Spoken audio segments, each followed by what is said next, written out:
So hello everyone, welcome back to channel. कैसे हो आप सब। तो दोस्तों फाइनली हमारी कंप्यूटर नेटवर्क की यूनिट 3 की वीडियो आ गई है। यूनिट 3 हमारी काफ़ी लेंदी वीडियो है, मतलब यूनिट 3 मतलब काफ़ी लेंदी यूनिट है। इसके अंदर आप देख सकते हो मैंने यहाँ पे 15 टॉपिक लिख रखे हैं और इनको काफ़ी कॉन्साइज करके लिख रखा है मैंने। सच में इससे ज़्यादा टॉपिक है इसके अंदर, और मैंने इसके अंदर है ना पूरा सिलेबस तो करवा ही दिया है। उसके साथ जितने भी पिछले 3 साल में क्वेश्चन आए हुए थे, चाहे वो न्यूमेरिकल हो चाहे वो थ्योरी पार्ट हो, सब कुछ कवर करा दिया है। ठीक है, और ये यूनिट मतलब काफी अच्छी यूनिट है। जब आप पेपर में बैठोगे ना तो आपको पता चलेगा यूनिट सेकंड और यूनिट थर्ड आपकी कितनी इंपॉर्टेंट है।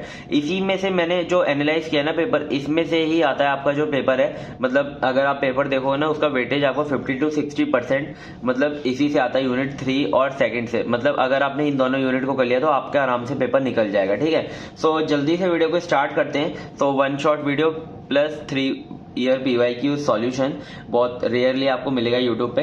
इसके लिए जल्दी से चैनल को सब्सक्राइब कर लो और जल्दी से बेल आइकन को भी प्रेस कर देना, क्योंकि हम 6 सेम के सारे सब्जेक्ट्स करवा रहे हैं। अगर आपको कोई भी सब्जेक्ट पढ़ना है तो आप पढ़ सकते हो। ठीक है, तो आपको डिस्क्रिप्शन में प्लेलिस्ट मिल जाएगी। तो ये इस यूनिट का नाम है आपका नेटवर्क लेयर। तो सबसे पहले हम देखने वाले हैं नेटवर्क लेयर के फंक्शंस। ठीक है, तो नेटवर्क लेयर के फंक्शंस कौन कौन से हैं। तो सबसे पहले अगर हम नेटवर्क लेयर को समझें तो हमने सबसे पहले अपनी फर्स्ट यूनिट में OSI मॉडल पढ़ा था। ठीक है, सो OSI मॉडल के अंदर हमारी जो थर्ड लेयर थी वो थी नेटवर्क लेयर। सो ये क्या करती है, ये हैंडल करती है आपकी services request from transport layer. आपके ट्रांसपोर्ट लेयर से जो आपकी सर्विसेज रिक्वेस्ट आती हैं उनको ये मतलब हैंडल करती है। कैसे हैंडल करती है, उन पर कुछ परफॉर्म करती है ऑपरेशंस और उन्हें फॉरवर्ड करती है किस पे, डेटा लिंक लेयर पे फॉरवर्ड करती है। ठीक है, तो नेटवर्क लेयर हमारी क्या करती है, मेनली इसका वर्क होता है ट्रांसलेट करना लॉजिकल एड्रेस को फिजिकल एड्रेस के अंदर। ठीक है, so it determine the route from source to destination and also manage the traffic problem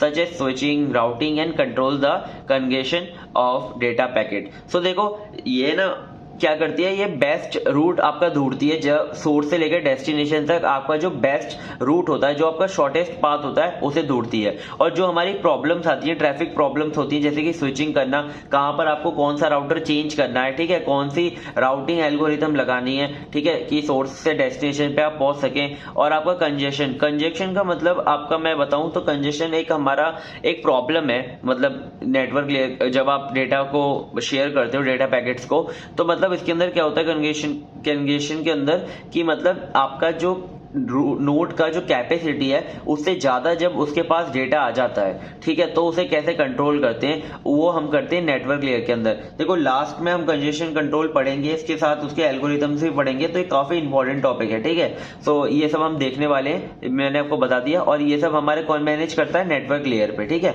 the main role of network layer is to move the packet from sending host to the receiving host. जो आपका main role है network layer का वो है कि sending host से receiving host पे आपको डेटा पैकेट्स को मूव कराना है। ठीक है, तो यहाँ पे मैंने 4 मेन फंक्शंस लिख रखे हैं नेटवर्क लेयर के, जो कि हम इस पूरी यूनिट में अच्छे से कवर करने वाले हैं। पहला routing, logical addressing, inter networking और फ्रेगमेंटेशन। तो देखो राउटिंग हम बहुत अच्छे से देखेंगे यहाँ पे, राउटिंग और उसके टाइप्स राउटिंग के, और राउटिंग के सारे एल्गोरिथम्स। टोटल मैंने इस यूनिट के अंदर 7 एल्गोरिथम कराए हैं राउटिंग के, और आपका जो सबसे इंपॉर्टेंट एल्गोरिथम है वो है DVR। तो इसे अच्छे से पढ़ना क्योंकि 2021 और 22 में आया हुआ है। ठीक है, और हम देखेंगे लॉजिकल एड्रेसिंग। लॉजिकल एड्रेसिंग के जितने भी न्यूमेरिकल आए थे मैंने वो भी करा दिए हैं। ठीक है, और इंटर नेटवर्किंग, ठीक है, वो भी देखने वाले हैं। ये सारे IP, CIDR, ARP, DHCP, यहाँ पे मैंने गलती से ARD लिख दिया है, यहाँ पे ARP आएगा। ठीक है, और फ्रेगमेंटेशन। तो जल्दी से स्टार्ट करते हैं। सबसे पहले हमारा पॉइंट टू पॉइंट नेटवर्क। ठीक है, सिलेबस के अंदर मेंशन था हमारा पॉइंट टू पॉइंट नेटवर्क, हम यूनिट 1 में भी पढ़ चुके हैं। पॉइंट टू पॉइंट नेटवर्क हमारा होता है एक permanent link between 2 and points. ठीक है, 2 एंड पॉइंट्स के बीच में एक परमानेंट लिंक होता है हमारा। ठीक है, तो देखो कनेक्शन हमारा किसके लिए होता है, कि 2 डिवाइस हमारे क्या कर सके, कुछ भी डेटा शेयर कर सके। लिंक कैन बी वायर्ड और वायरलेस। ठीक है, मतलब माइक्रोवेव और सैटेलाइट लिंक भी हो सकता है बीच में। The entire capacity of the link is reserved for the transmission between the 2 devices. उनके जो लिंक होता है उसकी कैपेसिटी कितने समय के लिए सीमित होती है, कि जब तक वो ट्रांसमिशन कर रहे हैं। ठीक है, uses different types of topology, वो मैश और स्टार टोपोलॉजी का यूज करते हैं, जो कि हमने यूनिट 1 में पढ़ी थी, और कनेक्ट करते हैं इंटरनेट नोड्स को। ठीक है, तो ये हमारा पॉइंट टू पॉइंट नेटवर्क अगर आता है तो आप लेके आ सकते हो। ठीक है, क्या अभी तक तो आया नहीं है। नेक्स्ट है हमारा 2021 और 22 में आया हुआ 2 मार्क्स में क्वेश्चन लॉजिकल एड्रेसिंग। वैसे तो हम लॉजिकल एड्रेसिंग बहुत अच्छे से पढ़ेंगे, लेकिन लॉजिकल एड्रेसिंग का हम यहाँ पर ओवरव्यू देना था, ठीक है, 2 नंबर के अंदर। सो देखो, for different level of communication we need a global addressing scheme known as logical addressing. अब देखो, हमें जब ग्लोबल लेवल पे हमें जब कम्युनिकेशन करना होता है, ठीक है, या फिर कोई भी लेवल पे हमें कम्युनिकेशन करना होता है, तो हमें एक कॉमन स्कीम चाहिए, ठीक है, जिससे कि हम कम्युनिकेशन कर सकें, सबके लिए वो चीज कॉमन रहे, ठीक है। सो देखो यहाँ पे जैसे कि हमारी एक लैंग्वेज समझ लो आप, ठीक है, एक लैंग्वेज है हमारी इंग्लिश, ठीक है, वो बहुत सारे कंट्रीज के अंदर सेम है, ठीक है, तो वो हमारी एक कॉमन हो जाती है कि मतलब उसके थ्रू हम मीडियम हो जाता है जिससे थ्रू हम बात कर सकते हैं, ठीक है। तो ऐसे ही हमारी एक ग्लोबल एड्रेसिंग स्कीम है जिसे कहते हैं लॉजिकल एड्रेसिंग, जिसके थ्रू हम कम्युनिकेट कर सकते हैं डिफरेंट नेटवर्क में, ठीक है। So an IP address is used globally to refer to the logical address in network layer of a TCP IP protocol. So हमारा आईपी एड्रेस यूज होता है ग्लोबली, जिसे हम क्या कहते हैं, लॉजिकल एड्रेस कहते हैं, ठीक है। सो एन IPv4 जो हमारा आईपी एड्रेस का वर्जन 4 है, वो हमारा 32 बिट एड्रेस का होता है और वो यूनिकली और यूनिवर्सली डिफाइन होता है connection of a device to the internet. तो देखो, बेसिकली हमारा जो इंटरनेट प्रोटोकॉल का एड्रेस है ना, वो इंटरनेट प्रोटोकॉल के जो एड्रेस है उसके IPv4 ये हमारा सबसे फेमस इसका जो वर्जन है वो है, ठीक है, और ये सबसे ज्यादा यूज होता है। तो ये 32 बिट का होता है, इसे हम बहुत अच्छे से पढ़ने वाले हैं, इसका अच्छे से हेडर डायग्राम भी देखेंगे क्योंकि ये बहुत ज्यादा इंपॉर्टेंट है, IPv4 और V6, ठीक है। तो देखो, यहाँ पे हम सबसे पहले देखते हैं यहाँ पे बेसिक इंटर नेटवर्किंग। सो इंटर नेटवर्किंग में सबसे पहले ना मैं आपको बेसिक ओवरव्यू दूंगा, फिर आपको मैं आईपी एड्रेसिंग बताऊंगा और सबनेटिंग बताऊंगा, फिर मैं आपको ये सारे पॉइंट्स बताने वाला हूँ, ठीक है। सो इंटर नेटवर्किंग का मतलब क्या है? Inter networking is a process of connecting different network by using intermediatory devices such as routers और गेटवे, ठीक है। इंटर नेटवर्किंग का बहुत बेसिक सा एक ये प्रोसेस है कि आपके जो अलग अलग नेटवर्क्स हैं उन्हें कनेक्ट कराना, और किसके थ्रू कनेक्ट कराना? डिफरेंट इंटरमीडिएटरी डिवाइसेस के थ्रू, जो कि राउटर्स है, गेटवे डिवाइसेस हैं, ये सब हम अच्छे से पढ़ चुके हैं। It ensure data communication among network owned and operate by different entities using a common data communication and internet routing protocols, ठीक है। मतलब डेटा कम्युनिकेशन कराते हैं और इंटरनेट राउटिंग प्रोटोकॉल का ध्यान रखते हैं, उसके थ्रू हमारी कम्युनिकेशन कराते हैं डेटा की, ठीक है, on different networks. So inter networking is only possible when all the connected network use the same protocol stack. तो देखो, इंटर नेटवर्किंग हमारी जब ही पॉसिबल हो पाएगी जब जितने भी नेटवर्क के बीच में जहां पर भी आपका कम्युनिकेशन हो रहा है ना, तो सारे के सारे नेटवर्क हमारे जो कनेक्टेड हैं वो सेम प्रोटोकॉल स्टैक का यूज करें, सब सेम प्रोटोकॉल्स का यूज करें। या सेट प्रोटोकॉल्स आपको पता है ना, set of rules and regulation, उन्हीं का यूज करें, ठीक है।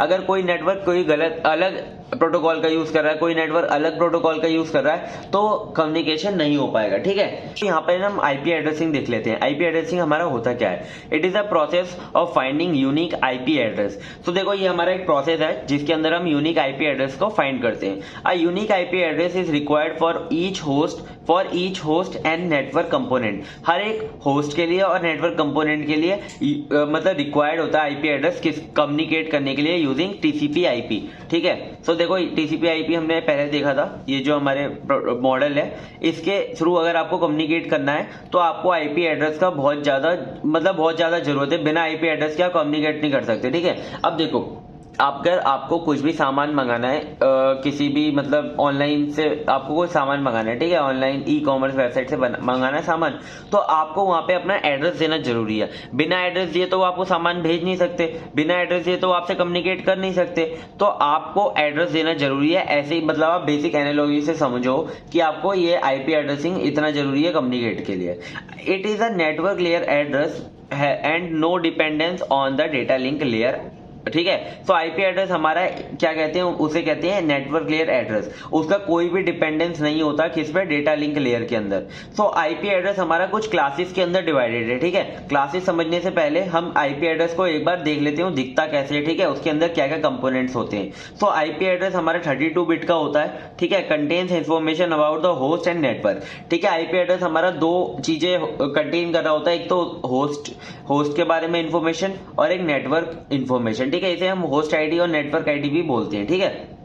यहाँ पे आप देख सकते हो ये हमारा आईपी एड्रेस है, ठीक है। आईपी एड्रेस हमारा ऐसे डॉट से डिवाइडेड होता है, ठीक है। और आईपी एड्रेस के अंदर हमारे 4 ऑक्टेट होते हैं, 4 ऑक्टेट यानी कि आप समझ सकते हो हर एक ऑक्टेट आपका 8 बिट का है, ठीक है। और ये टोटल कितना 32 बिट का हो गया, ठीक है। ऐसे आपका आईपी एड्रेस दिखता है बाइनरी के अंदर, ठीक है। तो देख सकते हो first octet, second octet, third octet, fourth octet. तो नेक्स्ट देखो तो राउटर यूज सबनेट मास्क। अब हमारा जो राउटर्स होते हैं वो सबनेट मास्क का यूज करते हैं, ठीक है। सबनेट मास्क हमारा एक ऐसा आईपी मतलब एड्रेस है जिससे हमें ना वो क्या करता है, सबनेट मास्क हमारा यूज होता है किसके लिए, कि आपका जो आईपी एड्रेस है उसके अंदर से होस्ट और नेटवर्क आईडी को पता लगा सके, ठीक है। उसके लिए हम यूज करते हैं सबनेट मास्क, ठीक है। Which is long as the size of network address. बिल्कुल सेम आईपी एड्रेस के बराबर का होता है, 32 बिट का होता है। IP address binary and with its subnet mask. अगर आप आईपी एड्रेस को बाइनरी में लिखकर उसका अगर आप एंड ऑपरेशन परफॉर्म कर देते हो उसके सबनेट मास्क के साथ, ठीक है, तो आपको रिजल्ट में नेटवर्क एड्रेस मिल जाता है, ठीक है। कभी कभी न्यूमेरिकल में आपसे पूछ सकता है, आपको आईपी एड्रेस और सबनेट मास्क उसका दे देगा या फिर आईपी एड्रेस दे देगा, मैं आपको अभी सबनेट मास्क निकालना बता दूंगा, तो आपको नेटवर्क एड्रेस पूछ सकता है, ठीक है। तो आपको मैं बताता हूं, आईपी एड्रेस और अगर आप सबनेट मास्क का एंड ऑपरेशन कर दोगे तो आपको नेटवर्क एड्रेस मिल जाएगा, ठीक है। यहां पे मैंने एक एग्जांपल लिख रखा है, यहां पे हमारे पास एक आईपी एड्रेस है, तो देखो हमने ये आईपी एड्रेस है और इसका सबनेट मास्क ये है, ठीक है। अब देखो हमने क्या किया, इन दोनों को पहले बाइनरी में लिख लिया। ये देखो आईपी एड्रेस को हमने बाइनरी में लिखा तो ऐसे लिखा, ठीक है, सबनेट मास्क को ये लिखा और इसका हमने क्या कर दिया, एंड ऑपरेशन इस पे परफॉर्म कर दिया। एंड ऑपरेशन में क्या होता है कि हमारे अगर दोनों ट्रू होते हैं तभी हमारा ट्रू आता है, वरना फॉल्स आता है, यानी कि दोनों अगर 1 होंगे तभी 1 आएगा वरना 0 आएगा, ठीक है। तो देखो यहाँ पे आप देख सकते हैं 0 0 0 0 0 है, क्योंकि 1 0 एक ही बार 1 है, दोनों बार 1 आना चाहिए, यहाँ पे दोनों बार 1 है तो 1 आ गया, और सब में 0 0 0 0 0, ठीक है, और मतलब 1 भी है। तो देखो ऐसे ही हमारा नेटवर्क एड्रेस आ गया। अब इस नेटवर्क एड्रेस को आप ऐसे लिख सकते हो, ये हमारा नेटवर्क एड्रेस आ गया, ठीक है। इधर आप डेसिमल में भी लिख सकते हो कन्वर्ट करके। तो देखो आईपी एड्रेस के अंदर में 2 चीजें होती है, number of networks and number of host, ठीक है। तो देखो नंबर ऑफ नेटवर्क कैसे निकालते हैं, 2 की पावर नेटवर्क बिट का अगर हम कर दें तो ये होता है हमारे नंबर ऑफ नेटवर्क्स, और अगर नंबर ऑफ होस्ट निकालना चाहते हो तो 2 की पावर होस्ट बिट माइनस 2 कर दो, ठीक है। तो देखो मतलब मैं आपको ना ये सब डेटा इसके लिए दे रहा हूं, देखो इतना ज्यादा इंपॉर्टेंट नहीं है पेपर के लिए, लेकिन जब आपसे जब आईपी एड्रेस ही पूछेगा तो आप क्या ये 2 लाइन लिख कर आओगे, ठीक है। क्या आप 2 लाइन लिख कर आओगे, नहीं ना। तो आप आईपी एड्रेसिंग के अंदर ये सब चीजें लिखकर आ सकते हो, ठीक है, मेंशन करके आ सकते हो। तो जितना ज्यादा आपके पास डेटा होगा ना उतना ज्यादा आपके पास मतलब नंबर ग्रैब करने के चांसेस रहेंगे। सो देखो सबसे पहले हमारे जो मैंने आपको बताया आईपी एड्रेस क्लासेस, वो हमारी जो आईपी एड्रेस है वो हमारा 5 क्लासेस के अंदर डिवाइडेड है, ठीक है। तो देखो हर एक आईपी एड्रेस को हमें देख के पता लगाना चाहिए कि वो कौन सी क्लास में आ रहा है, ठीक है, जिससे हम आगे उसकी और इन्फॉर्मेशन निकाल सकें। सो देखो क्लास ए, ठीक है। क्लास ए में आपको कैसे पता चलेगा कोई एड्रेस आपका क्लास ए में, तो देखो उसकी जो है ना हमेशा जो फर्स्ट बिट होगी वो 0 होगी, वो मतलब पहले से इन्हें रिजर्व कर रखी है, इसकी जो पहली बिट होगी वो 0 होगी, ठीक है। और इसका जो पहला ऑक्टेट होगा वो अगर आप डेसिमल में लिखोगे तो 1 से लेके 126 के बीच में आ रहा होगा, ठीक है। तो वो हमारा किस में बिलोंग करेगा, क्लास ए में बिलोंग करेगा। और इसका आप साइज देख सकते हो, ऐसे होता है, इसकी जो लास्ट 24 बिट होती है वो होस्ट आईडी होती है और स्टार्टिंग की जो 8 बिट होती है वो हमारी नेटवर्क आईडी होती है, ठीक है, ये आप देख सकते हो।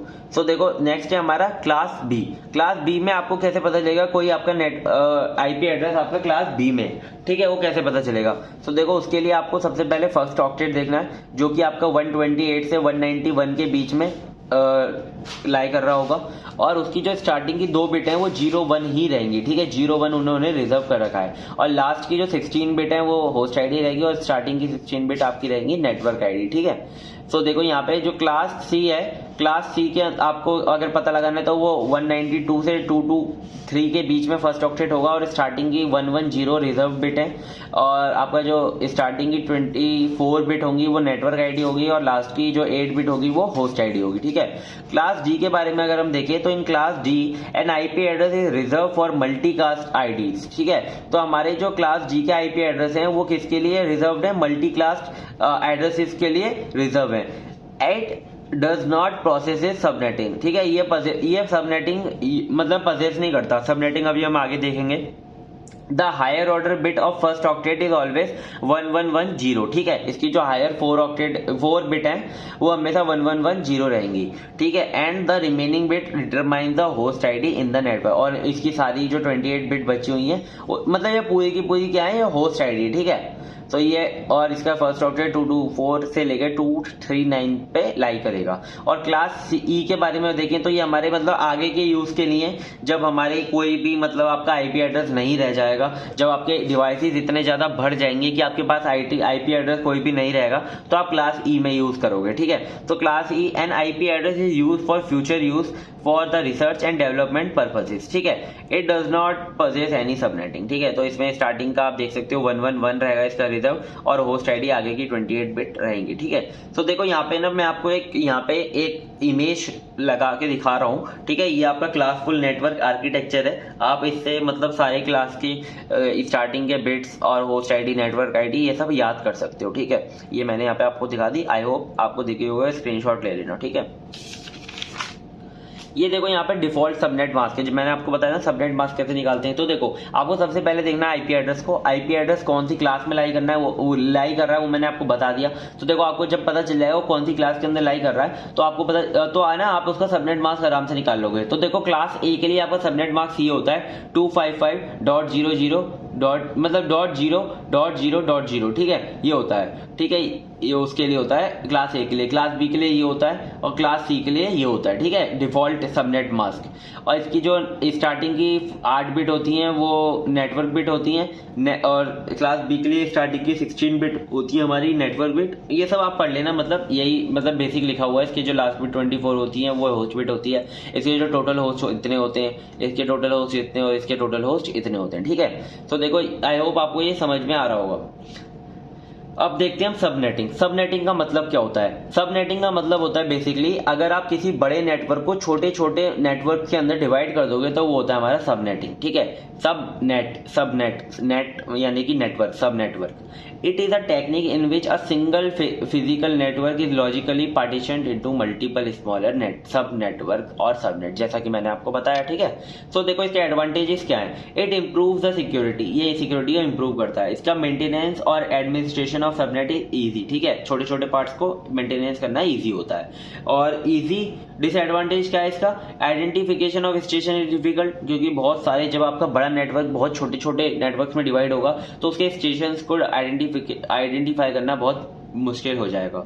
Not possible to directed broadcast from outside network, ठीक है। मतलब इसके अंदर पॉसिबल नहीं है कि आप एक साथ सारे के सारे नेटवर्क पे कोई भी मैसेज भेज सको, ठीक है। ब्रॉडकास्ट का मतलब ये होता है, ठीक है। ये हो गया हमारे डिसएडवांटेज सबनेटिंग का। अब देखो हमारी सबनेटिंग हमारी दो टाइप की है, एक है फिक्स लेंथ सबनेटिंग, एक है वेरिएबल लेंथ सबनेटिंग। जब हम बड़े नेटवर्क को छोटे नेटवर्क्स में डिवाइड करेंगे, अगर आपके जो छोटे छोटे नेटवर्क्स हैं वो बराबर बराबर साइज के हैं तो वो होता है हमारा फिक्स लेंथ सबनेटिंग, जिसे हम क्लासफुल सबनेटिंग भी कहते हैं, ठीक है। और अगर वो जो छोटे छोटे नेटवर्क हैं वो अलग अलग साइज के हैं, ठीक है, वेरिएबल लेंथ के हैं, तो उसे कहते हैं वेरिएबल लेंथ सबनेटिंग, और इसे क्लासलेस सबनेटिंग भी कहते हैं, ठीक है। तो आई होप आपको टाइप्स ऑफ सबनेटिंग देख ले समझ में आ गया होगा। अब देखो अब मैं आपको बताने वाला हूँ फिक्स लेंथ सबनेटिंग और वेरिएबल लेंथ सबनेटिंग के एक एक एग्जांपल, ठीक है। वेरिएबल लेंथ सबनेटिंग का तो आपको पिछली साल एक क्वेश्चन भी आया था न्यूमेरिकल, वो मैंने आपको सॉल्व करा दिया है। फिक्स्ड लेंथ सबनेटिंग का सबसे पहले एग्जांपल देखते हैं, ठीक है। तो देखो यहाँ पे ना ऐसे क्वेश्चन आता है, consider the network having IP address, ये हमारा आईपी एड्रेस गिवन है, divide this network into 2 subnet. तो देखो अगर इवन नंबर आता है तो हमारा वो हमेशा फिक्स लेंथ ही होगा, क्योंकि 2 में डिवाइड करने को बोल रहा है, ठीक है। तो देखो वो 2 में बराबर बराबर साइज के डिवाइड करेंगे। हम कैसे करेंगे? देखो यहाँ पे हमें एक सर्कल बनाना है और वो सर्कल को हमें 2 पार्ट्स में डिवाइड करना है। एक पार्ट को नाम देना है S11 यानी कि सबनेट 1, और सेकंड पार्ट को नाम देना है सबनेट 2, ठीक है। अब क्या करना है आपको? अब आपको जो आपका जो आईपी एड्रेस है ना, मतलब आपको बीच में एक लाइन खींच लेनी है, ठीक है। आपको है ना यहाँ पे ऐसे बीच में एक लाइन खींच लेनी है, मतलब पेपर में भी खींच ही देना, ठीक है। और आपको यहाँ पे जो आपका आईपी एड्रेस है उसे ऐसे लिख लेना है, ठीक है। ये आपका आईपी एड्रेस है, लास्ट की जो 0 वाली बिट है उसे छोड़ देना, ठीक है। यहाँ पे भी आपको आईपी एड्रेस ऐसे लिख लेना है और लास्ट वाली जो 0 वाली बिट है उसे छोड़ देना, ठीक है। अब देखो अब आपका जो आईपी एड्रेस है वो देखो कौन सी क्लास के अंदर बिलोंग कर रहा है। आपका जो आईपी एड्रेस बिलोंग कर रहा है यहाँ पे 200 आ रहा है, यहाँ पे भी 200 आ रहा है, ये देखो यहाँ पे है ना क्लास सी के अंदर 192 से 223 के अंदर लाई कर रहे हैं। तो देखो ये क्लास सी के अंदर आ रहा है। क्लास सी के अंदर जो हमारी क्लास सी के अंदर हमारी जो लास्ट 8 बिट होती है वो हमारी होती है होस्ट आईडी, ठीक है। तो हम ये जो सबनेट डिवाइड करते हैं वो होस्ट आईडी के बेस पर ही डिवाइड करते हैं। तो होस्ट आईडी लास्ट की 8 होती है, तो आपको 8 यहाँ पे ऐसे कॉलन मतलब आपको स्पेस बना लेनी है, ठीक है। ये आपने बना ली 8 स्पेस, 1 2 3 4 5 6 7 8, ठीक है, ये बन गई 8। अब आपको क्या करना है, आपको यहाँ पे स्टार्टिंग में जैसे आपको 2 में डिवाइड करना है, तो बाइनरी में 2 में तो आपको 1 बिट से ही हो जाएगा 2 में डिवाइड, यानी कि 0 1 में और 1 में 1। तो आपको यहाँ पे पहली बिट को यहाँ पे रिजर्व कर लेना है, यहाँ पे 0 कर लेना है और यहाँ पे 1।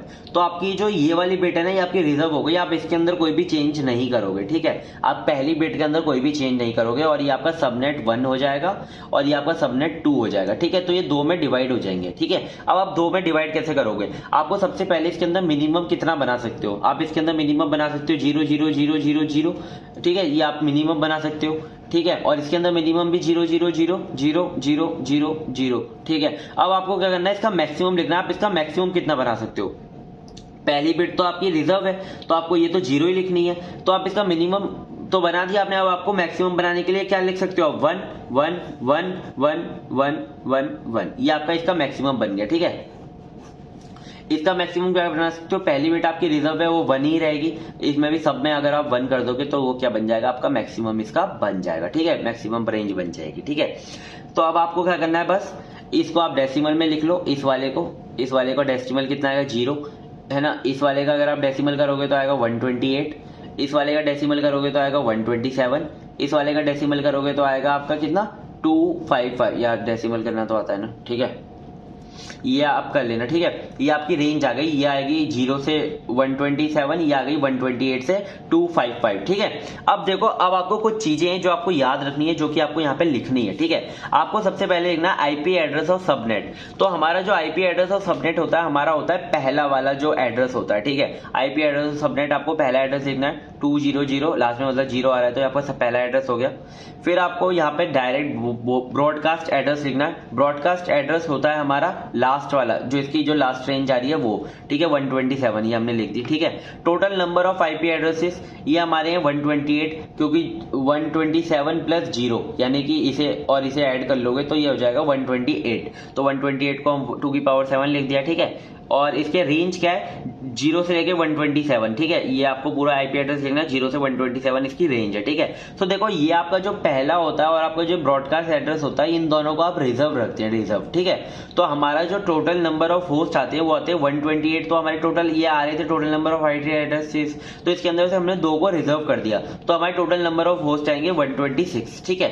अब range of allocated IP addresses, बस आपको लास्ट को हटा देना है, पहले को हटा देना है, ठीक है। तो 1 से लेकर 126 तक हमारी जो रेंज होगी एलोकेट रहेगी आईपी एड्रेसेस के लिए, ठीक है। तो ये आप चीजें आपको याद रखनी थी, आपने ये याद रख के बस आपको रेंज आपको पता चल जाएगी, यहाँ से और लिख देना, ठीक है। ऐसे हम डिवाइड करते हैं, ऐसे ही सेकंड के लिए ये 128 से शुरू होगी 255 और इसकी 128 ही रहेंगे। जब आप इसे माइनस कर दोगे 255 में से माइनस करोगे 128 तो इतना ही आएगा, ठीक है। और इसकी जो रेंज रहेगी 128 से 255 रहेगी, और 2 हम एड्रेस को इसको और इसको रिजर्व कर लेंगे तो 128 से 126 रह जाएंगे, और इसकी जो रेंज रहेगी वो 129 से 254 तक रह जाएगी, क्योंकि पहले और आखिरी को हटा देते हैं। तो ऐसे हम करते हैं फिक्स्ड लेंथ सबनेटिंग, ठीक है। अब हम एक एग्जांपल मतलब एक क्वेश्चन देखेंगे जो कि हमारा 2021 और 22 में आया था 10 नंबर में, ठीक है। इसमें हमें जो हमारा जो सबनेट था, नेटवर्क था, उसे हमें 5 सबनेट के अंदर डिवाइड करना था। देखो ऑड नंबर आ गया, तो 5 सबनेट के अंदर हम डिवाइड कैसे करेंगे। आपको सबसे पहले जो हमारा मैंने बोला था ना सर्कल बनाना है, सर्कल, ठीक है। सर्कल को आपने 4 पार्ट में डिवाइड कर लिया और किसी एक पार्ट को 2 में डिवाइड कर दोगे तो हमारा ये 5 पार्ट में डिवाइड हो जाएगा, ठीक है। तो देखो ये हमारा 1 2 3 4, फोर्थ को हम क्या करते हैं 2 पार्ट में डिवाइड कर लेते हैं, तो ये कितना हो जाएगा 1 2 3 4 5, तो ये हमारा 5 पार्ट में डिवाइड हो जाएगा, ठीक है, ये सर्कल। अब देखो हम इसके लिए ना, अब हम इसके लिए क्या लेंगे, 2 लेंगे, 2 बाइनरी लेंगे। जैसे कि हमने 2 बाइनरी ले लिए, स्टार्टिंग के 2 बाइनरी ले लिए 0 और 0, ठीक है। 001 रख, दो हमने बिट लिए हैं, सॉरी बाइनरी मैं बोल रहा हूँ यार, 2 बिट लिए हैं हमने, ठीक है। तो इसको आप तो 0 रख सकते हो, 01 रख सकते हो, ठीक है, और आप 10 रख सकते हो, और आप 11 रख सकते हो। और हमने जो ये आखिरी बिट थी इसको हम 2 में और फर्दर डिवाइड कर लेंगे, तो हम इसे 110 रख सकते हैं और 111 रख सकते हैं। देखो एक बार करके देखना, आराम से कॉन्सेप्ट समझ में आ जाएगा, ठीक है। बहुत ईजी कॉन्सेप्ट है, फर्स्ट, सेकेंड, थर्ड एंड ये वाला फोर्थ, ये वाला फिफ्थ, ठीक है। ऐसे आपको ये नेटवर्क डिवाइड करने, ठीक है। आपने 2 बिट ली, क्यों? आपको ज्यादा सबनेट में डिवाइड करना था, और अगर आपको 8 में डिवाइड करना होता तो आप 3 बिट लेते, ठीक है। और अगर आपको आगे डिवाइड करना होता तो और फर्दर आप आगे ले लेते, ठीक है। तो लास्ट की जो आपकी 8 बिट रहती है ना, वो हमारी होस्ट बिट रहती है, किसके अंदर? क्लास सी के अंदर, ठीक है। ये वाला भी जो आपका जो ये है ना आईपी एड्रेस, ये भी आपका क्लास सी में आ रहा है, तो आप क्लास सी लिख, यहाँ पे आपने देख लिया क्लास सी, लास्ट की 8 बिट आपकी होस्ट आईडी है, इन्हीं को हम डिवाइड करेंगे। तो हमने इसे कैसे डिवाइड किया है, इस हिसाब से डिवाइड किया है, बस इसको देख लो आप, 00, 01, 10 और 11 को और फर्दर डिवाइड करके 110 और 111, ठीक है। इसको प्लीज एक बार समझ लो, फिर इससे आपको ये पूरा कॉन्सेप्ट समझ में आ जाएगा, ठीक है। अब देखो यहाँ पे ना हमने जो मिनिमम, हमने स्टार्टिंग की जो 2 बिट थी वो तो हमने रिजर्व कर ली, ठीक है, फर्स्ट रीजन के लिए, सॉरी SN1 के लिए, ठीक है। SN1 के लिए हमने जो स्टार्टिंग की 2 बिट थी वो तो 0 रख ही ली, ठीक है। अब हम आगे हम क्या करेंगे, आगे हमें मिनिमम बनाना है, तो मिनिमम के लिए हम सारी की सारी 6 की 6 और आगे जो है उन्हें हम 0 रख देंगे, ठीक है। तो ये हमारी क्या बन गई, मिनिमम। और मैक्सिमम बनाने के लिए स्टार्टिंग की 2 बिट तो रिजर्व ही है, और आगे की अगर हम 1 कर देंगे तो ये हमारी मैक्सिमम बन जाएगी, ठीक है। और बस इसे क्या करना है, लास्ट वाली इसको डेसिमल में कन्वर्ट करके लिख देना है। ये तो ऊपर वाली 0 रहेगी, और हम इसे जब कन्वर्ट करेंगे तो आएगी 63। तो ये हमारा पहले सबनेट का रेंज आ गई 0 से लेकर 63 तक। ऐसी आपको दूसरे की करनी है, दूसरे में हमने क्या लिखा है, 01, तो स्टार्टिंग की 2 बिट लिख दी 01 और सब में 0, 01 और सब में 1, तो ये मिनिमम, ये मैक्सिमम, इसकी आ गई 64 से 127, ये हो गया सेकंड सबनेट, ठीक है। अब देखो थर्ड सबनेट ये हमारा, थर्ड हमने लिया है 10 और 10, ठीक है।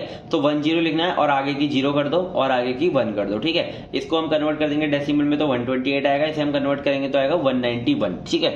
अब हम नेक्स्ट कैसे करेंगे, नेक्स्ट में बस आपको क्या करना है, ये वाली बिट लेनी है 110 ले ली और 110 ले ली, ठीक है। इसके आगे 0 रख दी, इसके आगे 11 रख दी। जब हम इसे डेसिमल में कन्वर्ट करेंगे तो आएगा 192, और इसे हम करेंगे तो आएगा 223, ठीक है। ये 192 से 223 तक आ गया।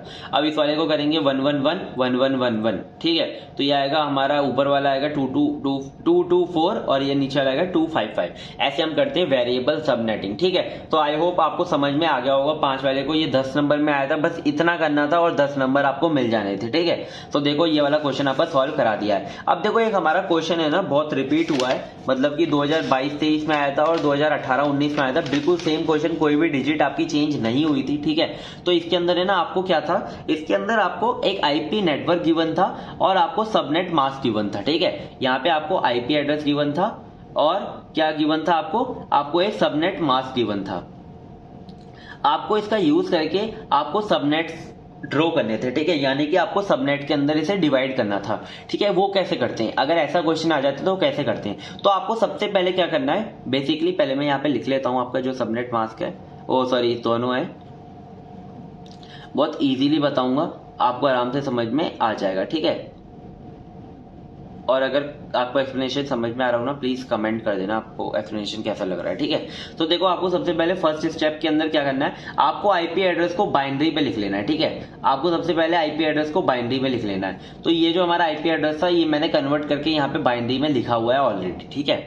ये देखो बाइनरी में आपको ऐसे लिख लेना है। फिर आपको क्या करना है, सेकेंड स्टेप के अंदर आपको स्टेप सेकंड के अंदर क्या करना है, आपको जो आपका सबनेट मास्क है, आपका ये जो सबनेट मास्क है, इसको आपको बाइनरी में कन्वर्ट करके आपको इसका क्या करना है, इनवर्स कर देना है, ठीक है। ये जो आपका सबनेट मास्क है, ये देखो 255 का जो सबनेट ये आता है ना, ये बाइनरी, ये बिल्कुल यही आता है 1111, ठीक है। ऐसे ही 1 1 1 आता है। तो जब हम इसका इन्वर्स करेंगे तो इसका 0 हो जाएगा, इसका 0 हो जाएगा और इसका भी 0 हो जाएगा। और जब हम 2 2 4 का करेंगे इन्वर्स तो 31 आएगा। तो आपको क्या करना है, आपको सेकंड स्टेप में इन्वर्स कर लेना है सबनेट मास्क का, ठीक है। ये देखो ये आपने कर लिया। अब आपको क्या करना है, आपको ब्रॉडकास्ट एड्रेस निकालना है, यानी कि उसकी लास्ट की रेंज निकालनी है, ठीक है। तो आपको ब्रॉडकास्ट एड्रेस निकालने के लिए क्या करना है, आपने जो पहले स्टेप में आईपी एड्रेस को बाइनरी में लिखा है और सेकंड स्टेप में आपने जो इन्वर्स निकाला है सबनेट मास्क का, उन दोनों को आपको क्या कर देना है, लॉजिकल और कर देना है। तो लॉजिकल और के अंदर क्या होता है, आपका अगर 0 0 है तो आपका आएगा 0, 0 1 है तो आपका आएगा 1, 1 0 है तो आपका आएगा 1, और अगर 1 1 है तो आपका आएगा 1, ठीक है। तो आपको क्या करना है, इन दोनों को कर देना लॉजिकल और। तो देखो यहाँ पे हमारा आईपी एड्रेस है बाइनरी के अंदर, यहाँ पे हमारा इन्वर्स है सबनेट मास्क का, ठीक है। तो देखो ये सबनेट मास्क और अगर हम ये आईपी एड्रेस का हमने क्या कर दिया, लॉजिकल और कर दिया, यानी कि 0 1 था तो 1 लिख दिया, 0 1 था 1 लिख दिया, 0 0 था 0 0 लिख दिया। तो ये हमारा आ गया ब्रॉडकास्ट एड्रेस, ठीक है। अब इस ब्रॉडकास्ट एड्रेस को आप क्या करो, बाइनरी के अंदर डेसिमल के अंदर कन्वर्ट कर दो।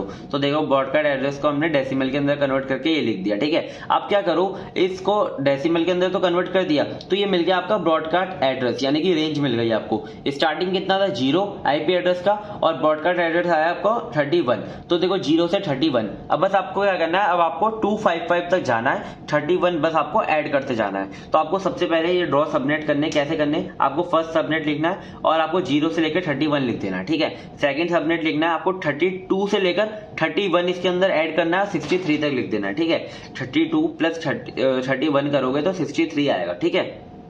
ऐसे ही थर्ड लिखना है, इसके अंदर एक आगे बढ़ा के मतलब 64 से लिखना है 95, और ऐसे आपको सारे लिख लेने कहां तक, 255 तक, ठीक है। सबको ऐड करके एक बार इसे करके देखना कॉपी में आराम से, जो भी मैंने स्टेप बताए उनको फॉलो करके खुद ही इसे बाइनरी में कन्वर्ट करना, खुद ही इसे डेसिमल में कन्वर्ट करना, और इसे करके देखो आराम से हो जाएगा। अगर ये क्वेश्चन इस बार भी रिपीट होता है तो मजे ही आ जाएंगे, 10 मार्क्स में आएगा, ठीक है। तो ऐसे आपको आईपी एड्रेस लिख के आने, ठीक है। तो टोटल यहाँ पे लिख देना, टोटल हमारे 8 सबनेट बने थे, ठीक है।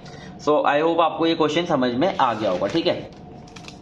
नेक्स्ट हम देखेंगे IPv4, यानी कि मैंने आपको जो पहले बताया था आईपी एड्रेस का जो हमारा सबसे ज्यादा यूज होता है वो होता है हमारा वर्जन 4, ठीक है। सो वर्जन 4 कैसा है, इसके अंदर इसका जो हेडर है वो पार्ट और पेलोड पार्ट, ठीक है। तो इसके अंदर हेडर पार्ट इसका सबसे इंपॉर्टेंट है, जो कि आपको समझना है, ठीक है।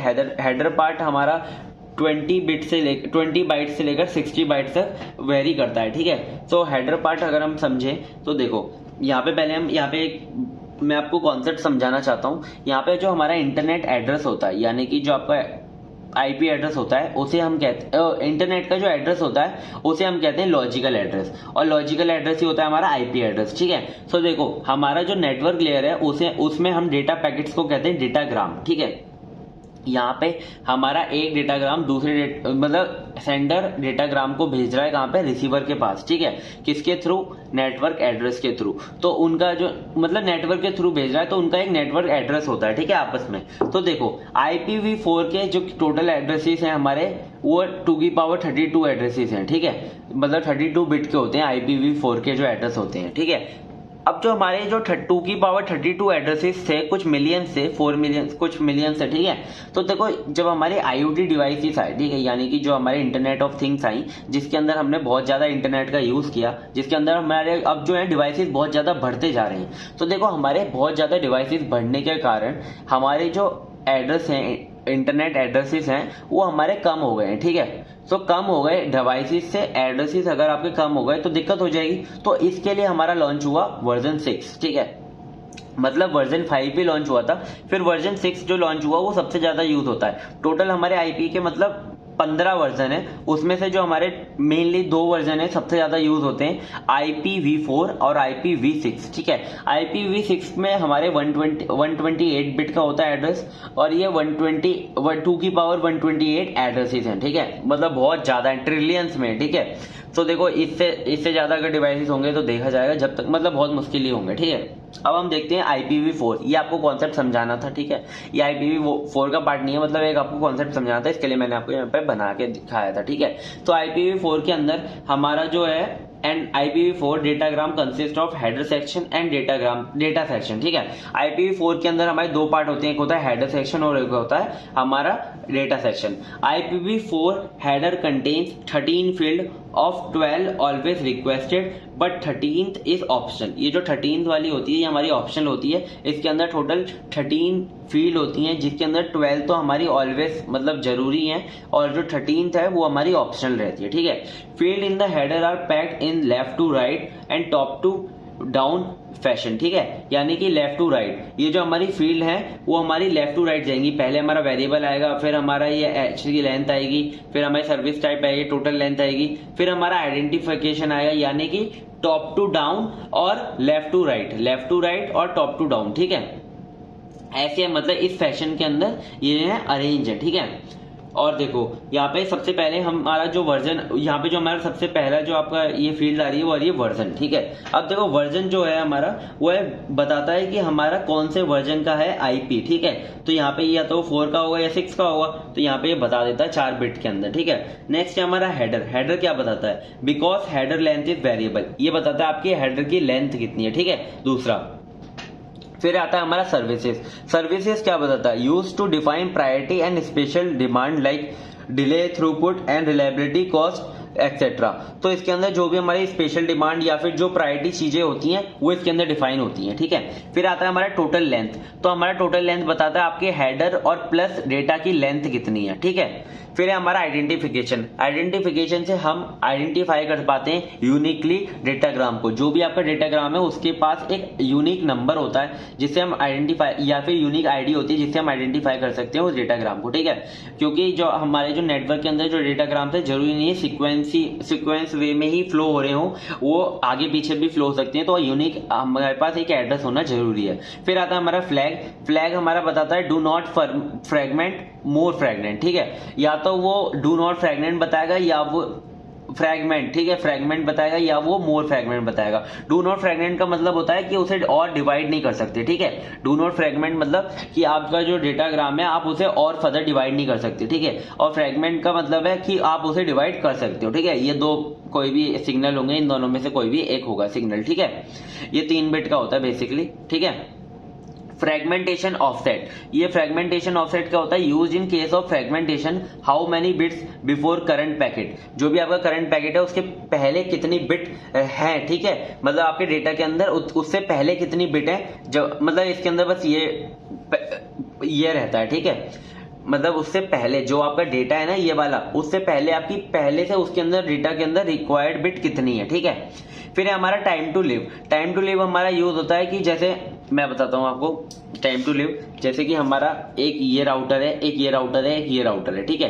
तो ये यहां से आपने सोर्स निकाला, ठीक है, सोर्स से आपने इस राउटर पे भेजा, तो टाइम टू लिव हमारी एक ऐसी लिमिट होती है कितने राउटर के पास पहुंचने के बाद ये डेटाग्राम डिस्कार्ड हो जाएगा, ठीक है। तो देखो यहाँ पे हमारा जब पहले राउटर पे पहुंचेगा तो जैसे टाइम लिमिट इसकी है 5, ठीक है, टाइम टू लिव 5 है, ठीक है। तो इस राउटर पे पहुंचेगा तो हो जाएगी टाइम टू लिव 4, इस राउटर पे पहुंचेगा तो हो जाएगी 3, ठीक है, इस राउटर पे पहुंचेगा तो हो जाएगी 2, और नेक्स्ट अगर राउटर है तो इस पर हो जाएगी 1, और नेक्स्ट राउटर है तो उस पर हो जाएगी 0। जैसे 0 हो जाएगी तो ये यहीं पे रुक जाएगा, इससे आगे नहीं बढ़ेगा, ठीक है। ये होती है टाइम टू लिव। फिर हमारा प्रोटोकॉल ये बता रहा होता है कि the protocol for which it is carrying the payload, ठीक है। प्रोटोकॉल ये बताता है कि प्रोटोकॉल किसके लिए यूज होता है, जो आपका पेलोड के अंदर जो आपका डेटा है उसके लिए यूज होता है प्रोटोकॉल। हेडर चेकसम क्या होता है, for user check but confined to header only, ठीक है। ये हमारा हेडर के लिए यूज होता है चेकसम, ठीक है।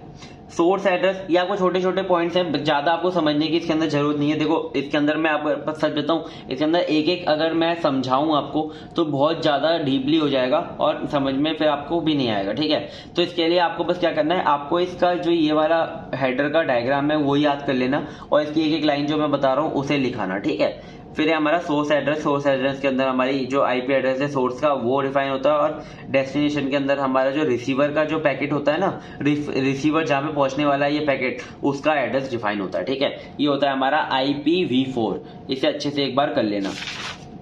नेक्स्ट है हमारा IPv6 इसका अपडेटेड वर्जन, ठीक है, IPv6 वर्जन 6। इसके अंदर हमारा क्या है, IPv6 is the most recent version of internet protocol designed to succeed IPv4, ठीक है। ये हमारा क्या है, सबसे मोस्ट रिसेंट वर्जन है जो कि बहुत ज्यादा सक्सीड हुआ ये वाला डिजाइन, ठीक है। IPv4 was developed to address the exhaustion of available IPv4 addresses, जैसा कि मैंने आपको बताया क्यों बनाया गया, क्योंकि ये IPv4 के एड्रेसेस क्या है, खत्म होते जा रहे हैं। To provide additional feature and improvement over IPv4। तो इसके अंदर सबसे पहला जो हमारा फील्ड है वो है वर्जन, जो कि 4 बिट का होगा और वो रिप्रेजेंट क्या कर रहा होगा, IP वर्जन को, ठीक है। फिर आता है हमारा ट्रैफिक क्लास। ट्रैफिक क्लास हमारी 8 बिट की होती है। ट्रैफिक क्लास के अंदर this 8 bits are divided into 2 part. ये जो हमारी 8 बिट है वो 2 पार्ट के अंदर डिवाइडेड है। द मोस्ट सिग्निफिकेंट जो स्टार्टिंग की 6 बिट है वो यूज होती है type of services to let the router know what services should be provided to this packet, ठीक है। राउटर को ये पता होना चाहिए, पहले 6 बिट से ये पता चलता है उसे किस टाइप की सर्विसेज इसे प्रोवाइड करानी है, ठीक है। And the least significant 2 bits are use to explicit congestion notification, ठीक है। ये एक्सप्लिसिट कॉन्गेशन नोटिफिकेशन के लिए यूज होती है आखिरी की 2 बिट। ये हम आगे अच्छे से पढ़ने वाले हैं तो आपको समझ में आ जाएगा। एक्सप्लिसिट कॉन्गेशन नोटिफिकेशन ये एक सिग्नल के लिए होती है जब मतलब कॉन्गेशन आ जाता है, ठीक है, कन्गेशन आ जाता है, ठीक है। सो नेक्स्ट क्या है हमारा, फ्लो लेवल। नेक्स्ट फील्ड है हमारी फ्लो लेवल। ये हमारी 20 बिट की होती है। N identifier of a flow of a packet between a source and destination. ये हमारा एक आइडेंटिफायर होता है फ्लो एंड डेस्टिनेशन के बीच में। The label 0 means the packet does not belong to any flow, ठीक है। ये अगर इसके अंदर 0 फिलअप है, 20 बिट के अंदर आपका अगर 0 फिलअप है तो वो क्या इंडिकेट कर रहा है कि ये किसी भी फ्लो के साथ बिलोंग नहीं करता, ठीक है। हमने फ्लो पढ़े थे ना पहले। पेलोड लेंथ क्या है, size of payload is in octant including any extension header, ठीक है। इसके अंदर पेलोड का साइज होता है। फिर है हमारा लेंथ नेक्स्ट हेडर, ठीक है। नेक्स्ट हेडर के अंदर क्या होता है, नेक्स्ट हेडर का टाइप डिफाइन होता है। फिर है होप लिमिट होती है replace the time to live. जो हमने टाइम टू लिव पढ़ा था उसकी जगह बस होप लिमिट आ गई, ठीक है, कितने राउटर पे जाएगा, बस वो लिमिट होती है इसके अंदर। फिर हमारा एक 2018 और 19 में क्वेश्चन आया था, हमें एडवांटेजेस बताने थे IPv6 के ओवर IPv4, क्योंकि IPv6 हमारा अपडेशन वर्जन है किसका, IPv4 का, तो कुछ तो इसके एडवांटेजेस होंगे ही। तो सबसे पहले हमारा लार्जर एड्रेस स्पेस, इसके अंदर 128 बिट की एड्रेस होती है ना, तो ये लार्ज है। उसके अंदर 32 बिट की होती थी। एफिशिएंट राउटिंग, इसके अंदर जो राउटिंग है वो थोड़ी फास्ट होती है। IPv6 specified header improve routing efficiency and network management. Built in security, इसके अंदर सिक्योरिटी हाई होती है, ठीक है। एनहेंस मोबिलिटी, इसके अंदर मोबाइल डिवाइसेस भी बेटरली सपोर्ट करता है ये IPv6। और future proofing design to accommodate the continued growth of the internet, ठीक है। इस हिसाब से डिजाइन किया गया है कि इंटरनेट मतलब बहुत ज्यादा ग्रोथ भी कर लेगा ना जब भी इसके एड्रेसेस खत्म नहीं होंगे। तो ये थे हमारे इसके एडवांटेजेस। इसे आप और डीपली अच्छे से एक्सप्लेन करके आ सकते हो जिससे कि आप 10 नंबर का क्वेश्चन बना सको, ठीक है। इसे नेक्स्ट है हमारा ये डिफरेंस आया था IPv4 और IPv6 के अंदर डिफरेंस पूछा था, तो इसे पढ़ लेते हैं। 2022 और 23 में आया था 10 नंबर में। तो IPv6 होता है हमारा 128 बिट का एड्रेस लेंथ और इसका होता है 32 बिट एड्रेस लेंथ। ये सपोर्ट करता है ऑटो एंड रीनंबरिंग एड्रेस कॉन्फ़िगरेशन। ये सपोर्ट करता है हमारा manual and DHCF address configuration, ठीक है। इसमें मैनुअली राउटिंग टेबल को अपडेट करना पड़ता है लेकिन इसके अंदर नहीं करना पड़ता। इसके अंदर टोटल एड्रेस कितने होते हैं, 3.4 इंटू 10 की पावर 38 या फिर 2 की पावर 128, ठीक है। इसके अंदर होते हैं 4.29 इंटू 10 की पावर 9 एड्रेस स्पेस या फिर 2 की पावर 32 एड्रेस स्पेस, ठीक है। Address representation is in hexadecimal, इसका जो एड्रेस रिप्रेजेंटेशन होता है हेक्साडेसिमल में होता है। और इसे ना मतलब डिवाइड करते हैं कॉलन के थ्रू, ठीक है, और इसे डॉट के थ्रू डिवाइड करते हैं और इसका डेसिमल के अंदर होता है, ठीक है। और checksum field is not available, इसके अंदर कोई चेकसम फील्ड नहीं होती, इसके अंदर चेकसम फील्ड होती है। IPv6 has a header of 40 bytes fixed, इसके अंदर 40 बाइट्स का ही हेडर होता है। इसके अंदर फिक्स नहीं है कि 20 बाइट का भी हो सकता है, 20 बाइट से लेकर 60 बाइट के बीच में हो सकता है, वेरिएबल है, ठीक है। It does not support VLSM, it support VLSM यानी कि वेरिएबल लेंथ सबनेट मास्क, ठीक है। तो ये होता है हमारा IPv6 और IPv4 के अंदर डिफरेंस। बहुत इजी डिफरेंस था, आराम से लिख दोगे। अगर आपने ये दोनों पढ़ लिए ना तो आप आराम से खुद ही लिख दोगे, ठीक है। अब देखो हमारा नेक्स्ट टॉपिक है, ये जो है ना इसमें कुछ मतलब 3rd यूनिट के अंदर हमारे कुछ शॉर्ट नोट्स है, IP, ICDR, ARP और RARP। इसके अंदर सबसे इंपॉर्टेंट जो है वो ICMP है, क्योंकि ये हमारा पूछा गया था 2021 और 22 में, तो मैंने इसको काफी अच्छे से एक्सप्लेन किया है और इसका इन सब का ओवरव्यू दे दिया है। इसमें से ना कोई भी या तो 4 या तो 3 एक साथ पूछ लेते हैं 10 नंबर में, ठीक है। तो सबसे पहले हम IP को देखेंगे। IP तो आप अच्छे से समझ गए हो, इंटरनेट प्रोटोकॉल होता है, ठीक है। It's a set of rules governing that format of data send over internet. कैसे इंटरनेट के थ्रू डेटा हमारा कैसे शेयर होगा, उसका फॉर्मेट कौन गवर्न करता है, आईपी गवर्न करता है, ठीक है। So IP addresses are unique identifier assign to each device on a network. तो इसका एक एग्जांपल है यहाँ पे, ऐसे एक आईपी एड्रेस दिया होता है हर एक डिवाइस का यूनिकली, ठीक है। सो सीआईडीआर हमारा वेरिएबल लेंथ सबनेटिंग के लिए यूज होता है, सबनेट मार्क्स के लिए यूज होता है। सो ये इसका फुल फॉर्म होता है क्लासलेस इंटर डोमेन राउटिंग, ठीक है। सो इसके अंदर हम आ रहे हैं ना, एक बस ये मेथड है कि हमारे मतलब इसमें एक प्रीफिक्स होता है, एक सफिक्स होता है। प्रीफिक्स के अंदर हम आईपी एड्रेस और सबनेट मार्क्स को कंबाइन करके लिखते हैं और यहाँ पे आगे हम स्लैश करके, ये जैसे 12 बिट लिखा हुआ है ना, तो ये होता है हमारा नेटवर्क आईडी, ठीक है। तो इसमें नेटवर्क आईडी लिखते हैं। तो इसमें ना मतलब वेरिएबल लेंथ सबनेट मास्क को मतलब नोटेशन होता है, यूज करता है, ठीक है। सो ये मैंने यहाँ पे बता दिया। It is a method for allocating IP address and routing IP packets more efficiently, ज्यादा मतलब इफिशिएंटली एलोकेट करता है। CIDR notation is used to specify a range of IP addresses by combining the IP address with its subnet mask, ठीक है। तो बस इसका एक एग्जांपल याद रखना कि इसमें हम स्लैश लगा के यहाँ पे नेटवर्क आईडी लिखते हैं, ठीक है। फिर है हमारा एआरपी। अब एआरपी का फुल फॉर्म होता है एड्रेस रिसोल्यूशन प्रोटोकॉल, ठीक है। सो ये हमारा यूज होता है। इसके अंदर क्या होता है, हमारे पास आईपी एड्रेस होता है, इससे हमें मैक एड्रेस फाइंड करना होता है। Use to find the MAC address of a destination. The purpose of ARP is to resolve IPv4 address to corresponding physical address, ठीक है। तो मतलब जो हमारे पास आईपी एड्रेस होता है उससे हम मैक एड्रेस ढूंढते हैं। इसके अंदर आईपी एड्रेस से हम इसके अंदर मैक एड्रेस ढूंढते हैं। फिर है हमारा RARP, ये होता है रिवर्स एड्रेस रेजोल्यूशन प्रोटोकॉल। इसके अंदर हमारे पास मैक एड्रेस होता है और इससे हम आईपी एड्रेस ढूंढते हैं, ठीक है। ये होता है ARP। फिर है हमारा DHCP, ठीक है। DHCP का फुल फॉर्म है डायनेमिक होस्ट कॉन्फ़िगरेशन प्रोटोकॉल, ठीक है। The DHCP is controlled by a DHCP server. ये हमारा DHCP सर्वर के थ्रू कंट्रोल होता है और डायनेमिकली नेटवर्क को डिस्ट्रीब्यूट कर network configuration parameter for interfaces and surfaces. Interfaces और सर्विसेज के लिए जो हमारे नेटवर्क है उनको डायनेमिकली डिस्ट्रीब्यूट करता है। तो DHCP server dynamically assign IP address and other network configuration parameter to each device on a network so they can be communicate with other IP network, ठीक है। तो मतलब DHCP मैं आपको मतलब बताता हूँ। जैसे कि एक होता है हमारा DHCP, ये हमारा डायनेमिक होता है, और एक होता है हमारा मैनुअल, ठीक है। जब आप आईपी एड्रेस अपना मैनुअल पे सेट कर देते हो तो आपके सिस्टम का आईपी एड्रेस सिर्फ एक रहता है, ठीक है। जब भी आप सिस्टम ऑन करोगे या फिर ऑफ करोगे तो आपका आईपी एड्रेस सेम रहेगा, मैनुअली मतलब सेम रहेगा, ठीक है, एक ही रहेगा। लेकिन यहाँ पे जो डायनेमिक होस्ट कॉन्फ़िगरेशन प्रोटोकॉल के अंदर क्या होगा, जब आप इस पे सेलेक्ट कर दोगे तो आप जैसे ही आईपी अपना सिस्टम बंद करोगे तो आपका जब आप अपना सिस्टम ऑन करोगे तो आपका आईपी एड्रेस चेंज हो जाएगा, ठीक है। जैसे ही आप सिस्टम अपना वापस ऑन करोगे तो आपका आईपी एड्रेस चेंज हो जाएगा। तो ये क्या करेगा, डायनेमिकली अलोकेट करेगा आपको आईपी एड्रेस नए, ठीक है। तो इससे क्या होता है कि हमें आईपी एड्रेस की मतलब जहां पर जरूरत होती है उसी को वहां पे अलोकेट कर देते हैं। ये होता है हमारा DHCP।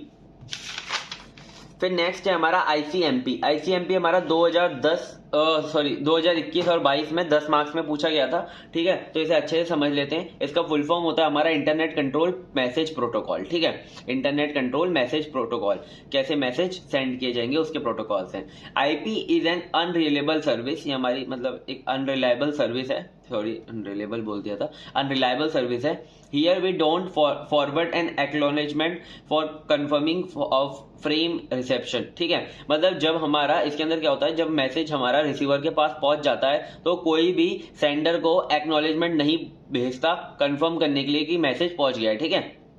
आईपी के अंदर so ICMP is a network layer protocol. ICMP हमारा क्या है, नेटवर्क लेयर प्रोटोकॉल है that operates on internet protocol. So मतलब आईपी एड्रेस के ऊपर ही ऑपरेट होगा, ठीक है। आईपी एड्रेस तो आपका होगा ही, ठीक है। आईपी एड्रेस जो होगा आपका इंटरनेट प्रोटोकॉल, उसके ऊपर ये ICMP आपका मतलब परफॉर्म करेगा। It is use for error reporting and diagnostic purposes, ठीक है। तो ये मेनली एरर रिपोर्टिंग, और मैं आपको बता दूं इसके अंदर ना दो चीजें होती हैं। एक तो होता है एरर रिपोर्टिंग होता है आपका और एक होता है मैनेजमेंट क्यूरीज, ठीक है। इन दोनों को हम अच्छे से पढ़ेंगे। ये एरर रिपोर्ट करने के लिए और क्यूरीज को मैनेज करने के लिए यूज होता है। तो इसका जो एक फॉर्मेट है हमारा, इसमें स्टार्टिंग में तो आईपी हेडर होता है, ठीक है, और आईपी जो डेटा होता है, जैसे कि हमने आईपी एड्रेस एक पढ़ा था ना हमने, उसके अंदर एक हेडर होता है आगे, और आगे डेटा होता है, ठीक है। जैसे IPv4 में पढ़ा था हमने, यहाँ पे डेटा होता है, यहाँ पे हेडर होता है, यहाँ पे डेटा होता है, ठीक है, पेलोड में।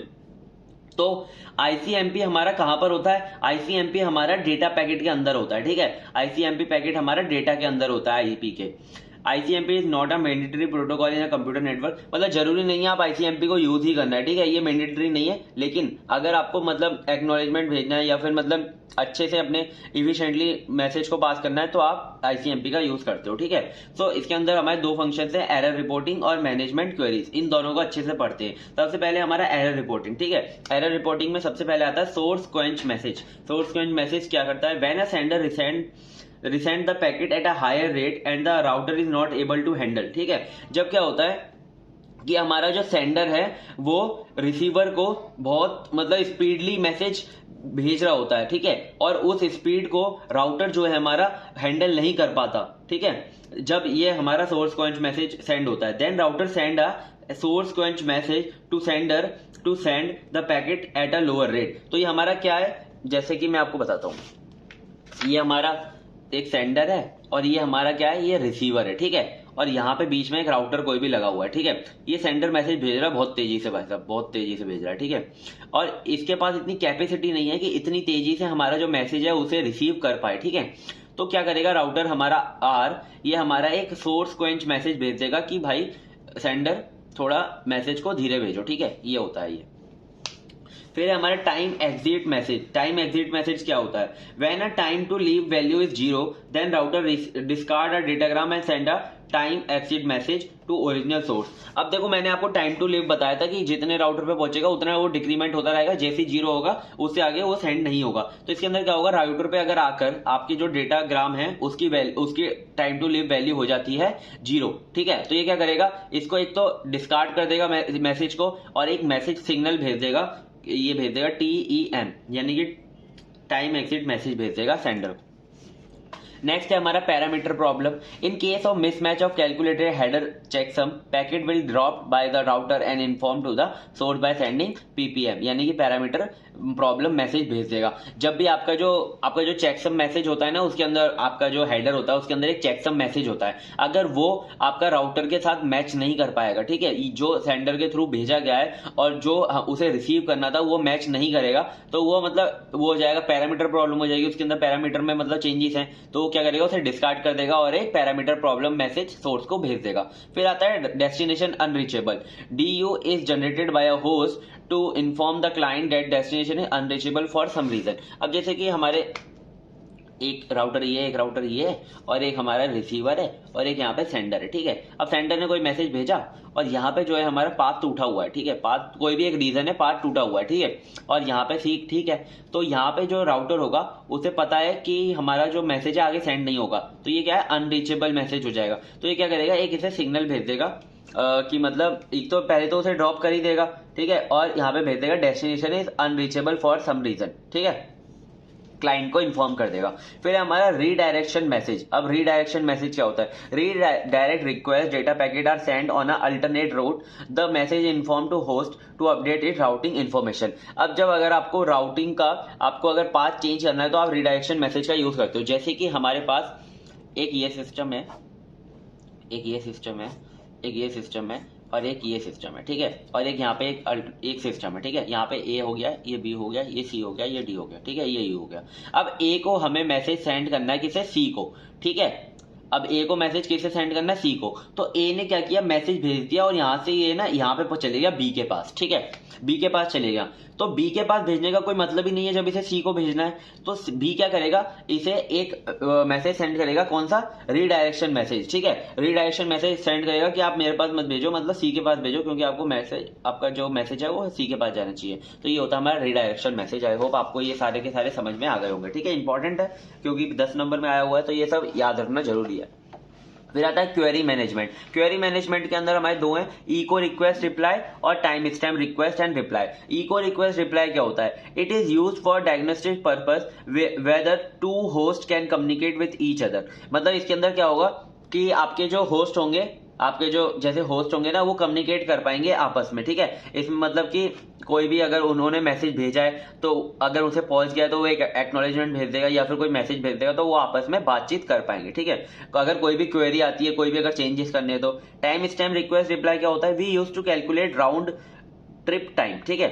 अब इसके अंदर क्या होगा, एक है ना, हम इसके अंदर टाइम स्टैम्प को कैलकुलेट करेंगे क्वेरी मैनेजमेंट में, मतलब ये जो सेकंड पार्ट है इसके अंदर हम एक टाइम मतलब क्या करेंगे, कैलकुलेट करेंगे राउंड ट्रिप टाउन। इसके अंदर हम क्या करते हैं, राउंड ट्रिप टाइप को हम कैलकुलेट करते हैं। जैसे ए है और यहाँ पे बी है, तो ए से मैसेज गया बी के पास, एक तो ये टाइम हो गया ए टाइम, और यहां से बी के पास ए के पास आया हो गया बी टाइम, ठीक है। अब इसको हम क्या करेंगे, A time plus B time upon 2 कर देंगे तो ये आ जाएगा हमारा टाइम स्टैम्प। यही होता है स्मॉल मतलब कॉन्सेप्ट है time stamp request and reply.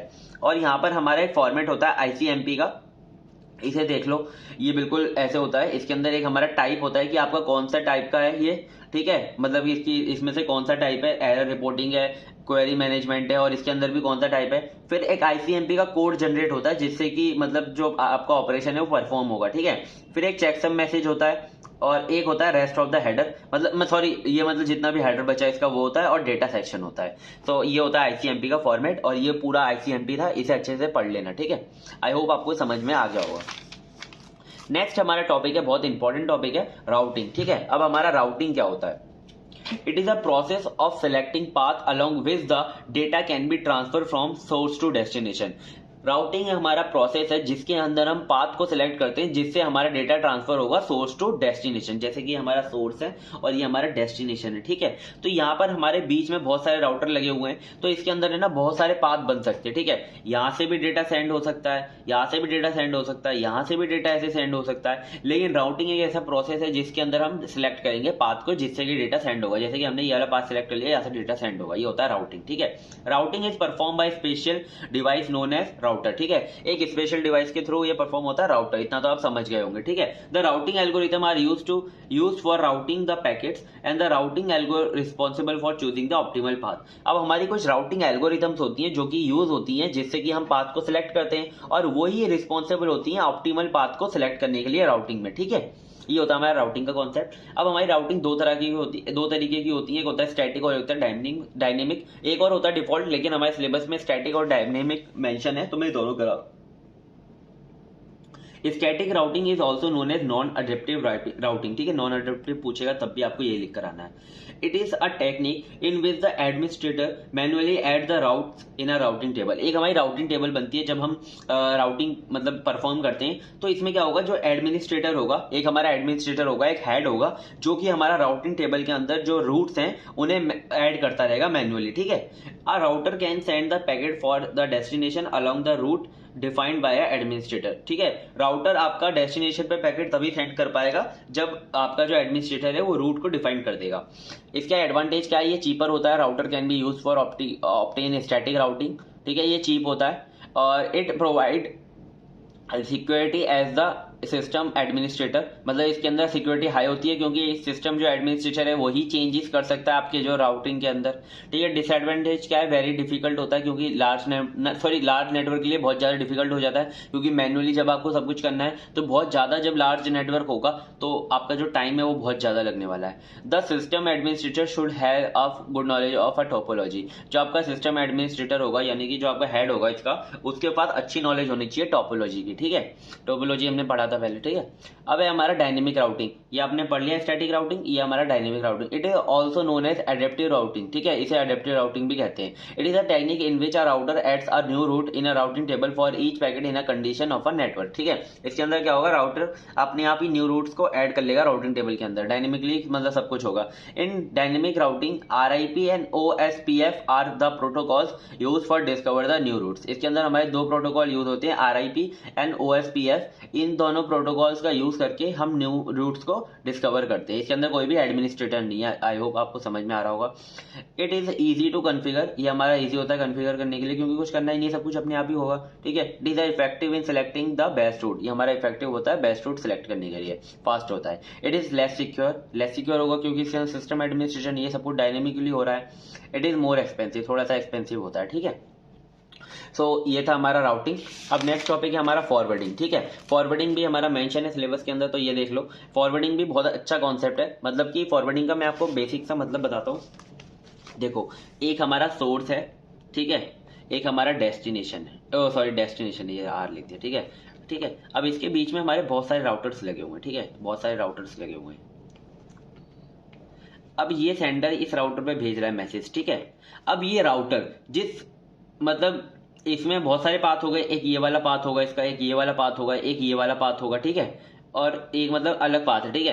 तो देखो इसके अंदर ये वाला जो राउटर है इस मैसेज को कहां पर फॉरवर्ड करेगा, ठीक है, मतलब इस वाले पाथ पे करेगा, इस वाले पाथ पे करेगा, इस वाले पाथ पे करेगा। तो जैसे इसने इस वाले पाथ पे फॉरवर्ड कर दिया इसे, तो इसे कहते हैं फॉरवर्डिंग। जब राउटर अपना एक मतलब मैसेज को दूसरे राउटर पे फॉरवर्ड कर रहा है, इसे कहते हैं फॉरवर्डिंग, ठीक है।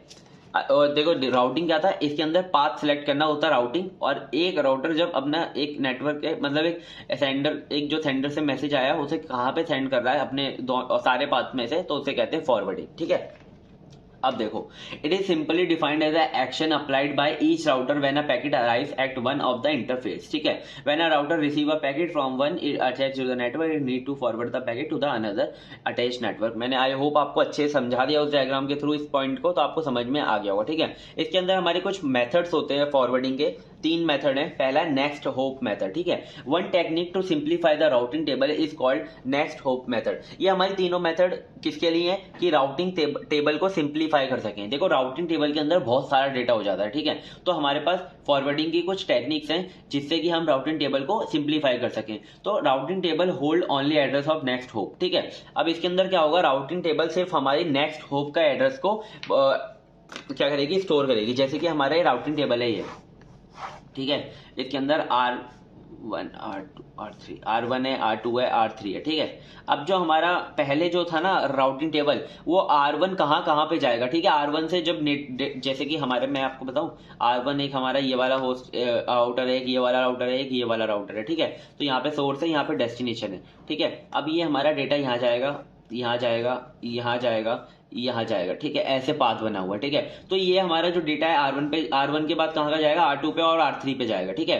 तो देखो R1 के अंदर क्या क्या मेंशन होता था, R1 तो मेंशन ही है, R2 भी मेंशन होता था, R3 भी मेंशन होता था, ठीक है। अब R2 के अंदर क्या क्या मेंशन होता था, R2 तो मेंशन है ही है, और R3 भी मेंशन होता था, और R3 के अंदर क्या मेंशन होता था, R3 मेंशन होता था। तो इसके अंदर काफी ज्यादा डेटा हो जाता है। देखो एक दो रूट तो होंगे, राउटर होंगे नहीं, बहुत सारे राउटर होते हैं, बहुत सारा नेटवर्क बड़ा होता है, ठीक है। तो इसके अंदर होता है कि राउटिंग टेबल बहुत ज्यादा मतलब कंजस्टेड हो जाती है, ठीक है। अब देखो नेक्स्ट है हमारा नेक्स्ट होप मेथड। ये तो मतलब डिफॉल्ट मेथड था, मतलब सॉरी डिफॉल्ट मेथड तो नेक्स्ट आएगा। इसके अंदर क्या था, ये मतलब बेसिकली सिंपल था, बिना मेथड के कोई भी यूज करे राउटिंग टेबल था। अब पहला हमारा जो मेथड है वो है नेक्स्ट होप मेथड, ठीक है। नेक्स्ट होप मेथड में क्या होगा, सिर्फ हमारा जो नेक्स्ट राउटर होगा ना उसी का एड्रेस इसके अंदर होगा, ठीक है। तो ये जो टेबल बनेगी इसके अंदर R1 हमारा सिर्फ स्टोर कर रहा होगा R2 के नाम को, और R2 हमारा स्टोर कर रहा होगा R3 को, और R3 हमारा कुछ भी स्टोर नहीं कर रहा होगा, ठीक है। ऐसे बिल्कुल इजी हो गया। फिर है हमारा network specific method. In this technique help to reduce the routing table and simplify the searching process. इसके अंदर क्या होगा, राउटिंग टेबल बहुत इजीली सिंप्लीफाई हो जाएगी और सर्चिंग प्रोसेस भी हमारा इजी हो जाएगा। Here we only one entry that define the address of the destination network itself, ठीक है। इसके अंदर क्या होता है, इसके अंदर टोटल जो हमारा नेक्स्ट होता है ना, ये इसका नाम क्या है, network specific method. Network specific method के अंदर जितने भी आपके इंटरनेट प्रोटोकॉल्स हैं, जितने भी आपके पूरा नेटवर्क है, उन सबके सब के ना एक एक आईडी होगी, ठीक है। सबके एक एक आईडी बना देंगे, हर एक राउटर की, हर एक नेटवर्क की। तो सबका डेटा क्या होगा, राउटिंग टेबल के अंदर पहले से मेंशन होगा। तो मतलब बार बार मेंशन करने की जरूरत नहीं पड़ेगी, बस जो नेटवर्क होगा उसे सिलेक्ट करना पड़ेगा, ठीक है। ये होता है नेटवर्क स्पेसिफिक मेथड। अब हमारा डिफॉल्ट मेथड। डिफॉल्ट मेथड के अंदर क्या होगा, ये सिंप्लीफाइड टेक्निक है किसकी, इस वाले की, नेटवर्क स्पेसिफिक मेथड को और सिंप्लीफाई कर देंगे। Another technique to simplify routing is called the default method. In this technique instead of listing all the network, देखो इसके अंदर सारे के सारे नेटवर्क को हम लिस्ट कर रहे थे, in the entire internet host just one entry called default. ठीक है, इसके अंदर सिर्फ एक ही एंट्री होगी डिफॉल्ट। ठीक है, जो भी हमारा नेटवर्क यूज होगा सिर्फ उसी नेटवर्क की एंट्री होगी, और इसके अंदर क्या होगा, सारे के सारे नेटवर्क की एंट्री होगी, और it is normally defined as a network address 0.0.0.0. इसके अंदर एक डिफॉल्ट एड्रेस होगा जो कि हमारा जो एड्रेस हम यूज कर रहे होंगे। ठीक है, ये होता है डिफॉल्ट मेथड, ये राउटिंग स्पेसिफिक मेथड और नेक्स्ट हॉप मेथड। फॉरवर्डिंग थोड़ा इंपॉर्टेंट है, देखो आया नहीं है पिछली बार लेकिन आ सकता है। ठीक है, तो कर लेना, और आपको ना आगे मतलब कंप्यूटर नेटवर्क के कॉन्सेप्ट समझने में बहुत इजी होगा राउटिंग फॉरवर्डिंग से। ठीक है, फिर है हमारा डिलीवरी। डिलीवरी क्या होता है, ये हमारा होता है refer to the way a packet is handled by network layer. ठीक है, अब हमारे जो डिलीवरी होती है बेसिकली वही है, डिलीवरी आपको समझ में आ गया होगा, जैसे कि आप किसी से आपने अमेजोन से प्रोडक्ट मंगाया तो वो कैसे डिलीवरी करते हैं आपके एड्रेस पे। ठीक है, तो बस इसमें ना ये है कि डिलीवरी हमारी दो पार्ट से हो रही होती है। ठीक है, एक होता है डायरेक्ट डिलीवरी, होता है इनडायरेक्ट डिलीवरी। ठीक है, कोई भी आपकी डिलीवरी होती है उसके अंदर ये दोनों पार्ट होते ही हैं। ठीक है, the network layer supervise the handling the packet by underlying physical network. ठीक है, अब देखो बेसिकली इसका मतलब ये डिलीवरी का मैं आपको बताता हूँ, एक हमारा सोर्स हो गया, ये हमारा डेस्टिनेशन हो गया। ठीक है, ये रिसीवर हो गया, ये सोर्स हो गया। ठीक है, अब देखो इसके बीच में बहुत सारे राउटर्स लगे हुए हैं। जब हमारा सेंडर एक पहले राउटर पे सेंड करेगा तो ये होगा हमारा इनडायरेक्ट डिलीवरी, जब ये सेकंड पे करेगा तो ये होगा इनडायरेक्ट डिलीवरी, जब ये थर्ड पे करेगा ये होगा इनडायरेक्ट डिलीवरी। ठीक है, अब जो ये थर्ड है हमारा, ये रिसीवर पे सेंड करेगा, ये होगा डायरेक्ट डिलीवरी। ठीक है, जब आपका रिसीवर पे एड्रेस डेटा पहुंच रहा होगा तो होगा वो डायरेक्ट डिलीवरी, और सब इनडायरेक्ट डिलीवरी। बस इतना कॉन्सेप्ट याद रखो। ठीक है, और सोर्स डायरेक्ट रिसीवर में भी भेज सकता होता है डायरेक्ट डिलीवरी। अब देखो आपने अमेजोन से प्रोडक्ट मंगाया, अमेजोन वालों ने पहले किसी आपका जो डिलीवरी वाले होते हैं ना उनको भेज दिया जो प्रोडक्ट है। ठीक है, तो वो हो गया हमारा इनडायरेक्ट डिलीवरी, उनको भेज दिया, अब वो आपके पास आएंगे। ठीक है, तो वो हो गया हमारा डायरेक्ट डिलीवरी।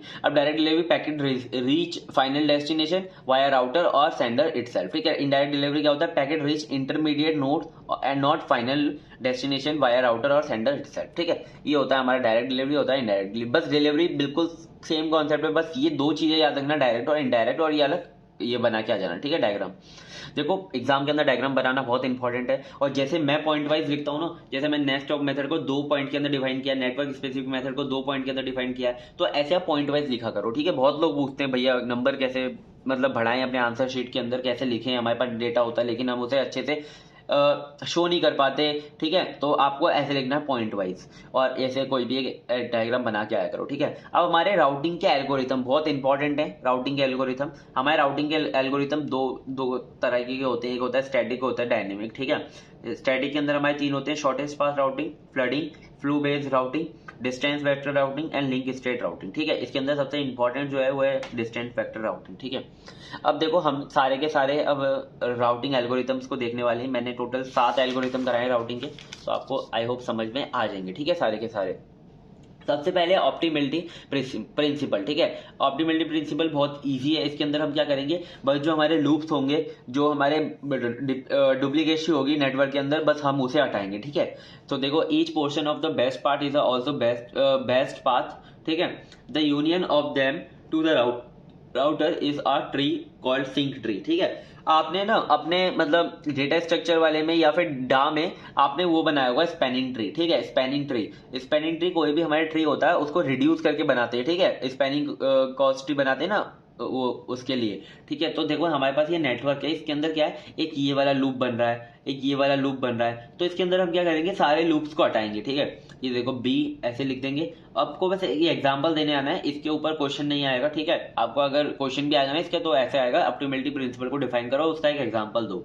तो देखो ऐसे आपको है ना क्या करना है, ऐसे सारे के सारे बस लूप्स को हटा के ऐसे लिख देना है। तो ये होता है हमारा क्या, सिंक ट्री, इसे कहते हैं sink tree of a best path to the router B. ठीक है, अब जो हमारा राउटर बी है उसके लिए सारे के सारे बेस्ट पाथ हमने ढूंढ लिए। आपने वो लगाया होगा डिजगास्ट्रा एल्गोरिथम, उसमें भी हम स्पैनिंग ट्री फाइंड करते हैं, और हमने 1-2 एल्गोरिथम और पढ़े थे, है ना, नैपसैक पढ़ा था, वो सब हम शॉर्टेस्ट पाथ ट्री के लिए यूज करते हैं। तो ये वहाँ पे मतलब वो एल्गोरिथम्स आप लगा के अपना बना सकते हो, और वैसे भी लॉजिकली लगाना और आराम से बन जाएगा। ठीक है, ये होता है ऑप्टिमलिटी प्रिंसिपल। सेकंड है हमारा शॉर्टेस्ट पाथ एल्गोरिथम। ठीक है, ये बहुत यूजफुल है, डिजगास्ट्रा एल्गोरिथम इसके अंदर हम यूज करेंगे सिंक ट्री बनाने के लिए। Each link is assigned to non negative weight और डिस्टेंस। इसके अंदर बस एक कंडीशन होती है, हमारे जो जितने भी वेट और डिस्टेंस होंगे वो नॉन नेगेटिव होंगे, यानी कि पॉजिटिव होंगे। ठीक है, इसका एल्गो है, ये मैंने एल्गो लिख रखा है, ठीक है, इसे देख लो। स्टार्ट विथ सिंक, हमारा जो set a distance at other node to the infinity, हमारा एक हम नोड को मान के चलेंगे जो कि स्मॉलेस्ट होगा उसे ले लेंगे, और सारे के सारे जो नोड होंगे उनको इन्फिनिटी मार्क कर देंगे उनकी डिस्टेंस को। और एक हम रिलैक्स को फाइंड करते हैं, इसके अंदर आपने डिसगास्टर पढ़ी है तो आपको बहुत इजीली समझ में आ रहा होगा। रिलैक्स हम फाइंड करते हैं उस नोड से डिस्टेंस को, और सामने वाले नोड की डिस्टेंस को क्या करते हैं हम मेजर करते हैं, अगर कंपेयर करते हैं, अगर वो छोटी होगी तो हम मिनिमम वाले नोड को लेते हैं। Pick the lowest adjacent distant node and add to the sink tree, ठीक है, जो भी लोएस्ट होगा उसे लेंगे and repeat until all node are in the sink tree. अब देखो यहाँ पे हमारा ए है, ए में हमारे दो बन रहे हैं, ठीक है, एक तो बन रहा है 2 और एक बन रहा है 6। तो देखो यह बी के लिए और ये जी के लिए, तो हमने ये दोनों पाथ ले लिए, ठीक है। ये तो हमने लिख लिया क्या 2a और ये लिख लिया 6a, ठीक है। बस ये स्टेप्स देखो और ये ट्री को एक बार बना के देख लेना तो आपको सारा समझ में आ जाएगा, ठीक है।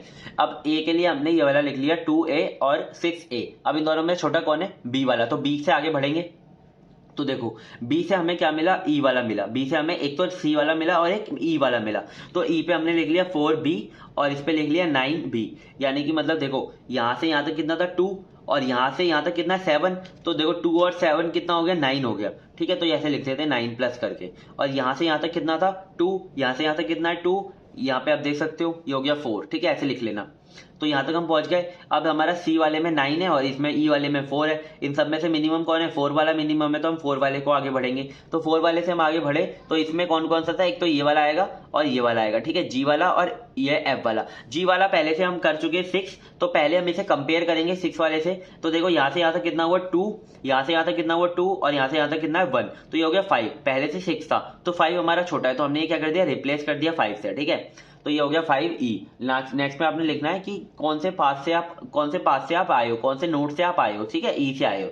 तो देखो इन सब में अब स्मॉलेस्ट कौन सा है आपका, यही वाला है 4 है स्मॉलेस्ट, ठीक है।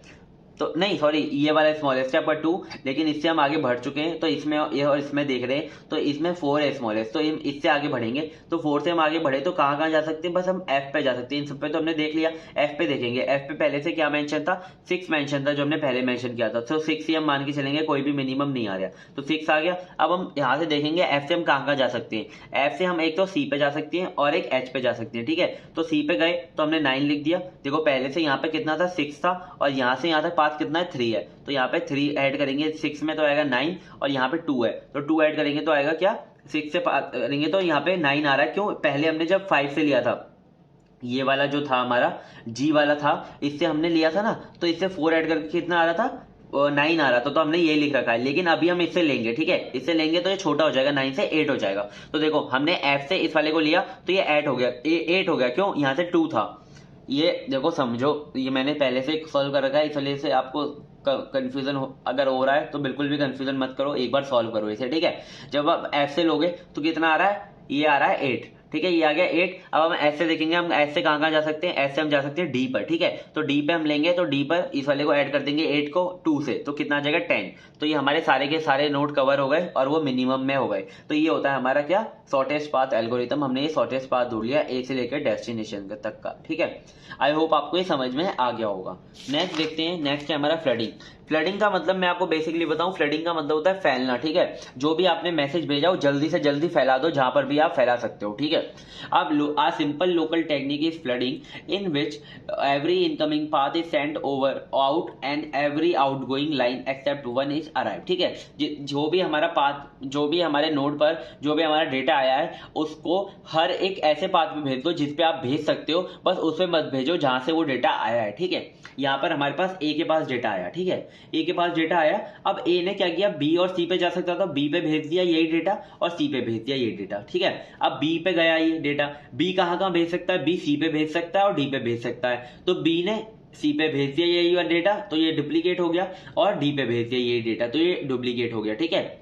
मतलब ये अभी तो सिंगल ही आया होगा। फिर सी ने देखा सी पे, सी कहाँ भेज सकता है, बी से तो आया ही है, इस पे ए से भी आया है, तो ये डी पे भेज सकता है और ई पे भेज सकता है। तो इसने डी पे भेज दिया तो ये डुप्लीकेट हो गया और ई पे भेज दिया, इसके आगे कुछ है नहीं, ठीक है। तो देखो ये क्या हो गया, यहाँ पे डुप्लीकेसी आ गई, यहाँ पे डुप्लीकेसी आ गई, इसकी ये प्रॉब्लम है, ठीक है। डिसएडवांटेज क्या है, vast number of duplicate packet are generated. अब इसका एक हम इसके ना कुछ मेथड्स हैं जिससे हम इन डुप्लीकेट मैसेज को एलिमिनेट कर सकते हैं और स्टॉप कर सकते हैं, ठीक है। यूजिंग अ होप काउंटर, पहला जो हमारा मेथड है वो है होप काउंटर। होप काउंटर को यूज करके हम कर सकते हैं decrement each router discard packet if the counter is 0। जैसे कि हमने टाइम टू लीव पढ़ा था ना, बिल्कुल वैसे ही क्या करो, जो आपका पैकेट है उसके लिए क्या कर दो, उसके लिए एक एक होप काउंटर बना दो, जहां जहां पे वो जाएगा, है ना, तो उसके अगर वो होप काउंटर जैसे 0 हो जाएगा तो वहां पे वो रुक जाएगा, उससे आगे नहीं बढ़ेगा, ठीक है, वहां से डिस्कार्ड हो जाएगा। सीक्वेंस नंबर इन पैकेट, हर एक पैकेट के अंदर क्या कर दो, सीक्वेंस नंबर पहले से मेंशन कर दो, ठीक है।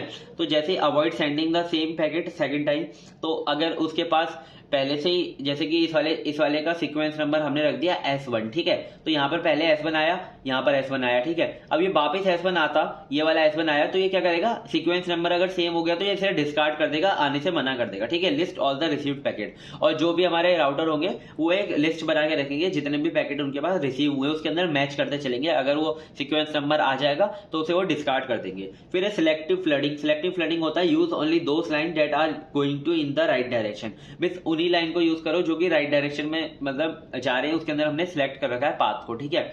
जैसे कि हमने पाथ सिलेक्ट कर रखा है, ए से बी जाएंगे, बी से डी जाएंगे, तो ए से बी जाएगा मैसेज, बी से डी जाएगा, और कहीं पर मैसेज नहीं जाएगा। तो ये हमारे कुछ मेथड थे जिससे कि हम इस फ्लडिंग के अंदर एलिमिनेट कर सकते हैं डुप्लीकेट पैकेट्स को। अब है हमारा fourth algorithm distance vector routing, ठीक है। अब देखो AKT 2021 और 22 में पूछा गया था, 10 नंबर में, बहुत ज्यादा इंपॉर्टेंट है। मैं आपको इसका बहुत अच्छे से कॉन्सेप्ट बताऊंगा, बस एक बार अच्छे से यार समझ लेना, ठीक है, बिना कहीं इधर उधर देखे। It is a unicast routing protocol, ये हमारा यूनिकास्ट राउटिंग प्रोटोकॉल है। DVR uses the bellman-Ford algorithm, ये किसे यूज करता है, अपने शॉर्टेस्ट पाथ को फाइंड करने के लिए राउटिंग के अंदर बेलमैन-फोर्ड एल्गोरिथम को यूज करता है, ठीक है। तो इसका एक एल्गोरिथम मैंने यहाँ पे लिख रखा है, each node knows distance of link to its neighbour. हर नोड को अपने मतलब नेबर के लिए जो लिंक होगा उसकी डिस्टेंस पता होगी, ठीक है। Each node advertises vector of lowest known distance to all neighbours, ठीक है। अब जो हमारा जो सारे नोड होंगे वो किसका यूज करेंगे, लोएस्ट का यूज करेंगे। जो देखो सबके साथ तो एड्रेस पता है, सबके साथ डिस्टेंस पता है, लेकिन जिसकी डिस्टेंस सबसे लोएस्ट होगी उसका वो यूज करेंगे नेबर के साथ। Each node uses received vector to update its own, ठीक है, उनके पास एक रिसीव्ड वेक्टर आएगा, उस वेक्टर को वो अपडेट करते रहेंगे, ठीक है, और उसे पीरियडिकली रिपीट करेंगे इसी 3 स्टेप को, ठीक है। अब इसको आपको स्टेप से ना मतलब आपको याद रखनी है स्टेप, लेकिन मैं आपको एग्जांपल समझाऊंगा, उससे समझना है इसको, ठीक है। आपको यहाँ पे नेटवर्क दिया होगा और यहाँ पर आपको ये वाली सारी टेबल दी होंगी, ठीक है। इस टेबल के अंदर क्या मेंशन है कि आप ए से ए जाओगे तो कितना आपका डिस्टेंस लगेगा, 0 लगेगा, ठीक है। ए से बी जाओगे तो आपका डिस्टेंस कितना लगेगा, 12 लगेगा, ठीक है। तो ये आपका क्या होगा, यहाँ पे डिस्टेंस आपका मेंशन होगा, ठीक है।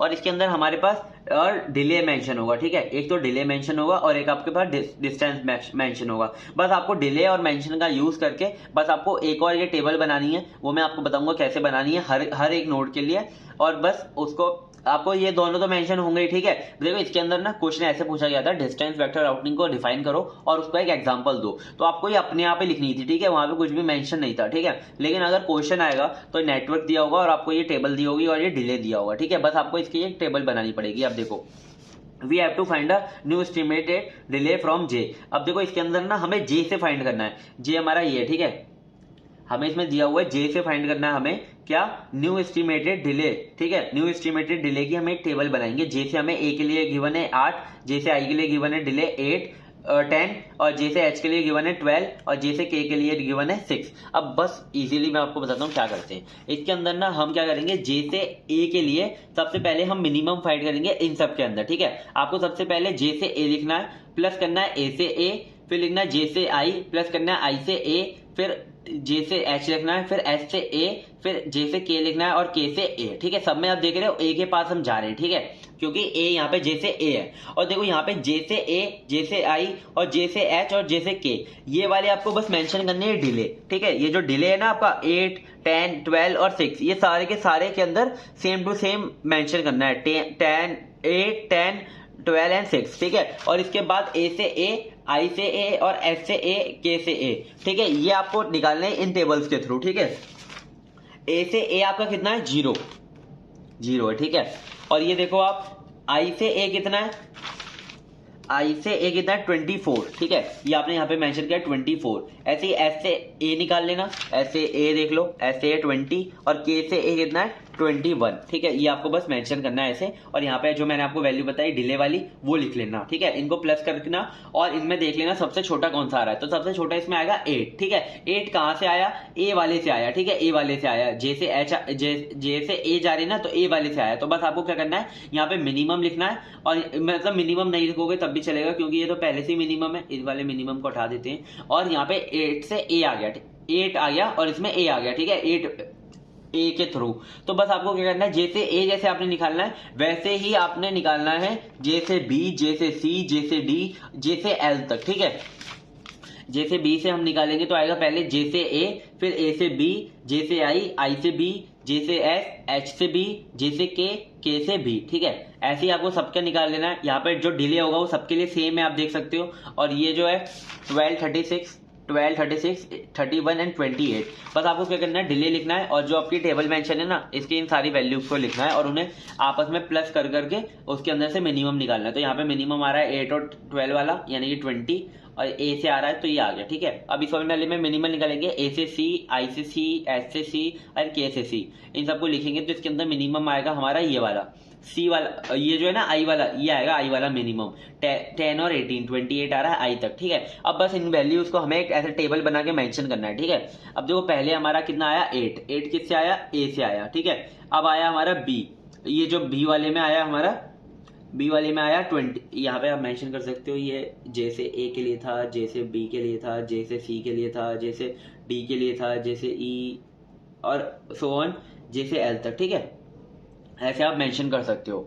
और यहाँ पर आपको बस क्या लिखना है, जो भी आपका मिनिमम डिस्टेंस है वो आया है वो लिखना है, और किसके थ्रू आया है, ए के थ्रू आया है, और ऐसे ही आपको सारे के सारे लिखने हैं, ठीक है। आई होप आपको ये समझ में आ गया होगा। इसे कहते हैं न्यू वेक्टर फॉर जेस, ठीक है। ये होता है हमारा क्या, डिस्टेंस वेक्टर राउटिंग। ये वाली टेबल और ये डिले पता हो तो आप आराम से ये जो है न्यू एस्टिमेटेड डिले निकाल सकते हो, ठीक है। नेक्स्ट है हमारा लिंक स्टेट राउटिंग, ठीक है। लिंक स्टेट राउटिंग के अंदर हमारे कुछ बस स्टेप्स हैं, बस इसे देखने और आराम से आपका ये हो जाएगा, ठीक है। It is an unicast routing, ये भी हमारी यूनिकास्ट राउटिंग प्रोटोकॉल है। Discover its neighbour and learn their network addresses, ये अपने क्या करेगी, अपने जो नेबर्स हैं उनको डिस्कवर करेगी, जितने भी आपके नेबर्स होंगे उन्हें डिस्कवर करेगी और उनके नेटवर्क एड्रेसेस को क्या करेगी, लर्न कर लेगा, ठीक है। Set the distance metric to each of its neighbour, और जो हमारे जो नेटवर्क डिस्टेंस, जो हमारा डिस्टेंस था उसे मैट्रिसेस को क्या करेगी, सेट करके रखेगी। Construct a packet telling all its just learn, compute the shortest path to every other router, और एक शॉर्टेस्ट पाथ को कंप्यूट करेंगे। Using this packet send this packet to the receiver packet for the all other routers, ठीक है। और फिर उस packets को ऑल अदर राउटर के लिए क्या करेंगे, सेंड करेंगे। तो देखो इससे जल्दी से स्टेप देख लेते हैं। जो इसका थ्योरी पोर्शन था, एक हमारे पास यहाँ पे एग्जांपल है, बिल्कुल ग्राफ बना हुआ है और सारे के सारे राउटर मेंशन है और सारे के सारे डिस्टेंस भी मेंशन है, ठीक है। अब इसके अंदर है ना हमें एक राउटिंग टेबल, उसके अंदर ना राउटिंग टेबल नहीं, इसे टेबल कहते हैं। बस ये टेबल को हम है ना क्या करेंगे, मतलब सेट करेंगे, मतलब कंस्ट्रक्ट करेंगे, जिसके अंदर ना हमारे पास R1 है और इसके अंदर दो चीजें होंगी, एक तो होगा इसका सीक्वेंस नंबर और एक टाइम टू लिव, ठीक है। TTL होगा और सीक्वेंस नंबर होगा हर एक टेबल के अंदर, ठीक है, हर एक राउटर की टेबल के अंदर। इसके अंदर इसके जो नेबर होंगे बस उनकी डिस्टेंस मेंशन होंगी, ठीक है। अब देखो R1 को देखें, R1 का नेबर R2 है और R3 है, R2 और R3, R2 तक कितना है 6 और R3 तक कितना है 3, ठीक है। और ऐसे ही R2 में हम देखेंगे तो R2 के नेबर क्या R1 है, R4 है और R3 है। R1 का कितना है 6, R3 तक का कितना है 2 और R4 तक का कितना है 7, ठीक है। ऐसे ही आपको सारी की सारी टेबल बना ली है। जैसे हमने R6 को देखेंगे तो R6 का क्या है 4 है, R4 और R5, इस R5 तक कितना है 4 और R4 तक कितना है 8, तो ये मेंशन कर लेना ऐसे, ठीक है। ऐसे आपको फर्स्ट स्टेप के अंदर ये क्या हो गया, स्टेप 1, ठीक है। सो राउटिंग टेबल बनाने के बाद हम कौन सी टेक्निक का यूज करेंगे, फ्लडिंग का। देखो फ्लडिंग मैंने आपको पहले ही समझा दिया है कि जितने भी आपके आउटगोइंग नेटवर्क होंगे उनके अंदर बस क्या करना है, डेटा को सेंड कर देना है, ठीक है। इनकमिंग को छोड़ के जितने भी आउटगोइंग होंगे उनमें डेटा को सेंड कर देना है। तो देखो R1 के पास हम पहले किसी एक को लेंगे, उससे फ्लडिंग करेंगे, ठीक है। यहाँ पे हमारे पास जो R1 है हम R1 को लेंगे, ठीक है। R1 को हमने ले लिया, R1 से सबसे पहले डेटा कहाँ सेंड होगा, R2 पे और R3 पे, ठीक है। फिर R2 से डेटा कहाँ पे सेंड होगा, R4 पे और R3 पे वापस से। फिर R3 से डेटा सेंड होगा R5 पे और R4 से R6 पे कर लो या फिर R5 से R6 पे कर लो, ठीक है। तो ये क्या होगा, इससे सारे के सारे राउटर्स पे क्या होगा, डेटा हमारा सेंड हो जाएगा। तो इससे क्या होगा कि R1 के पास जहां पर भी डेटा सेंड होगा ना, उसके पास R1 के पास सबके सब रूट्स की क्या होगा, एक नॉलेज आ जाएगी, वो है ना, मतलब उसे रूट पता चल जाएगा, उसे नोड पता चल जाएंगे। तो इससे क्या होगा, हमें वापस से वही वाला डायग्राम बन जाएगा। और अब हमें क्या करना है, इसके ऊपर थर्ड स्टेप के अंदर लगाना है डिजगास्ट्रा, ठीक है। डिजगास्ट्रा एल्गोरिथम अगर आपने पढ़ी है तो आपको बहुत इजीली समझ में आ जाएगा। आपको R1 लेके चलना है और सबको क्या मान लेना है, इन्फिनिटी मान लेना है और सब डिस्टेंस को। फिर आपको रिलैक्स टाइम निकालना है सबके बीच में और मिनिमम करके सारे नोड्स को कवर करना है। तो मैंने यहाँ पे ये वाली टेबल बना रखी है। पहले हम R1 से कहां पे जाएंगे, R1 से हम पहले जाएंगे R2 और R3 पर। यहाँ पे मैंने पाथ लिख दिया 6 और 3।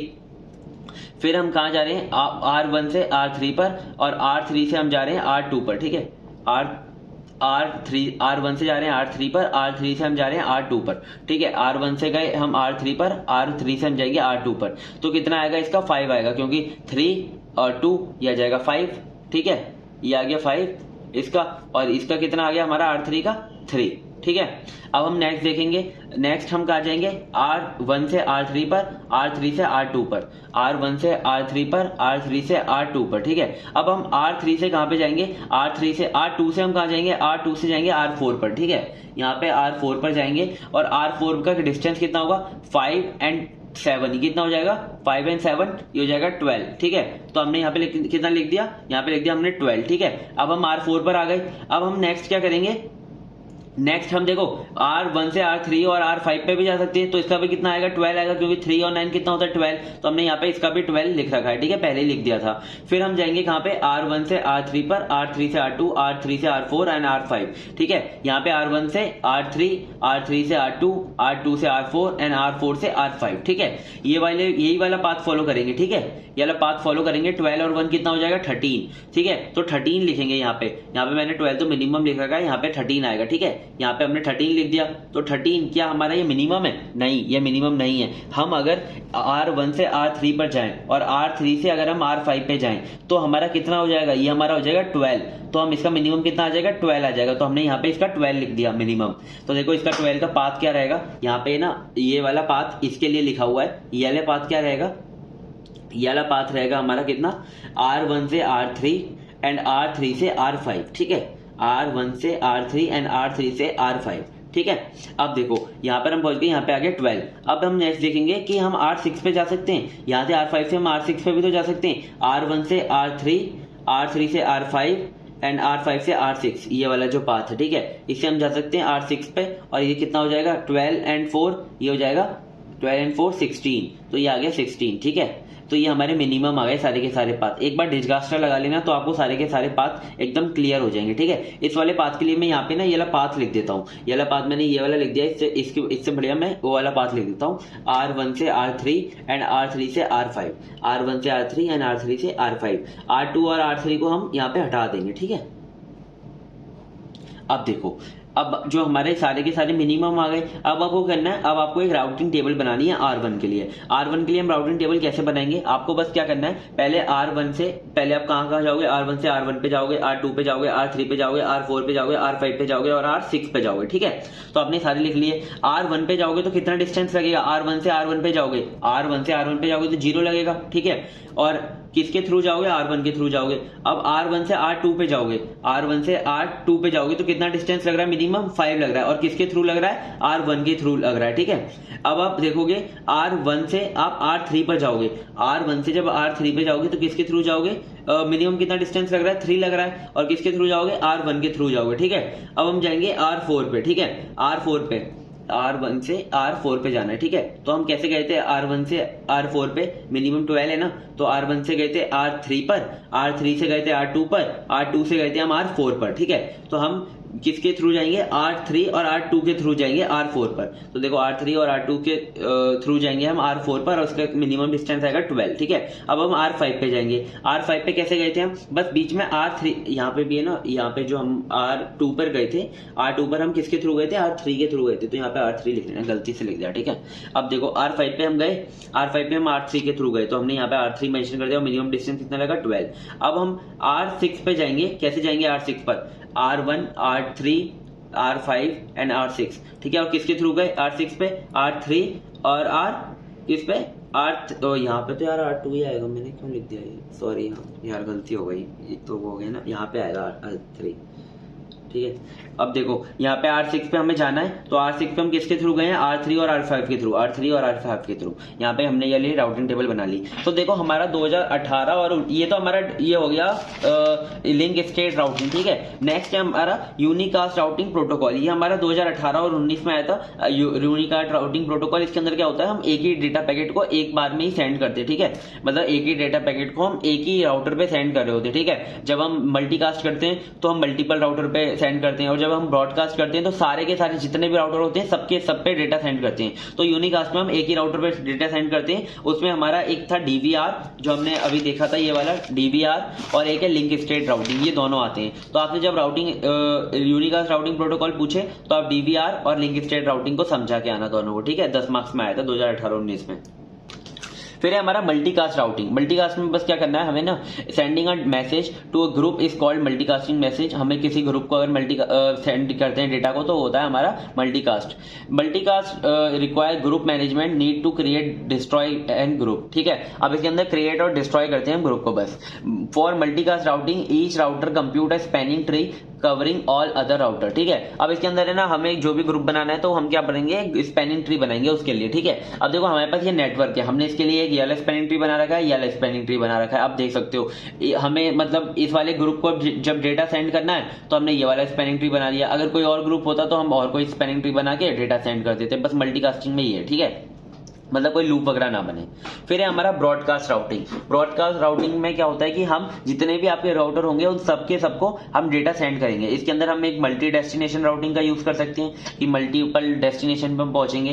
फिर एक हमारा फ्लडिंग का यूज करते हैं जो मैंने यहाँ पे आपको समझाया था। और एक होता है सिंक ट्री, या तो आप किसी का एक सिंक ट्री बना दो, ठीक है, यानी कि स्पैनिंग ट्री बना दो सबके सब नोड पे पहुंचने के लिए। ये 3 मेथड हम यूज करते हैं ब्रॉडकास्ट राउटिंग के अंदर, ठीक है। ये थे हमारे 7 एल्गोरिथम राउटिंग के। सबसे इंपॉर्टेंट इसके अंदर डीवीआर और लिंक स्टेट है, ठीक है, इन दोनों को अच्छे से कर लेना। फिर है हमारा कंजेशन, ठीक है।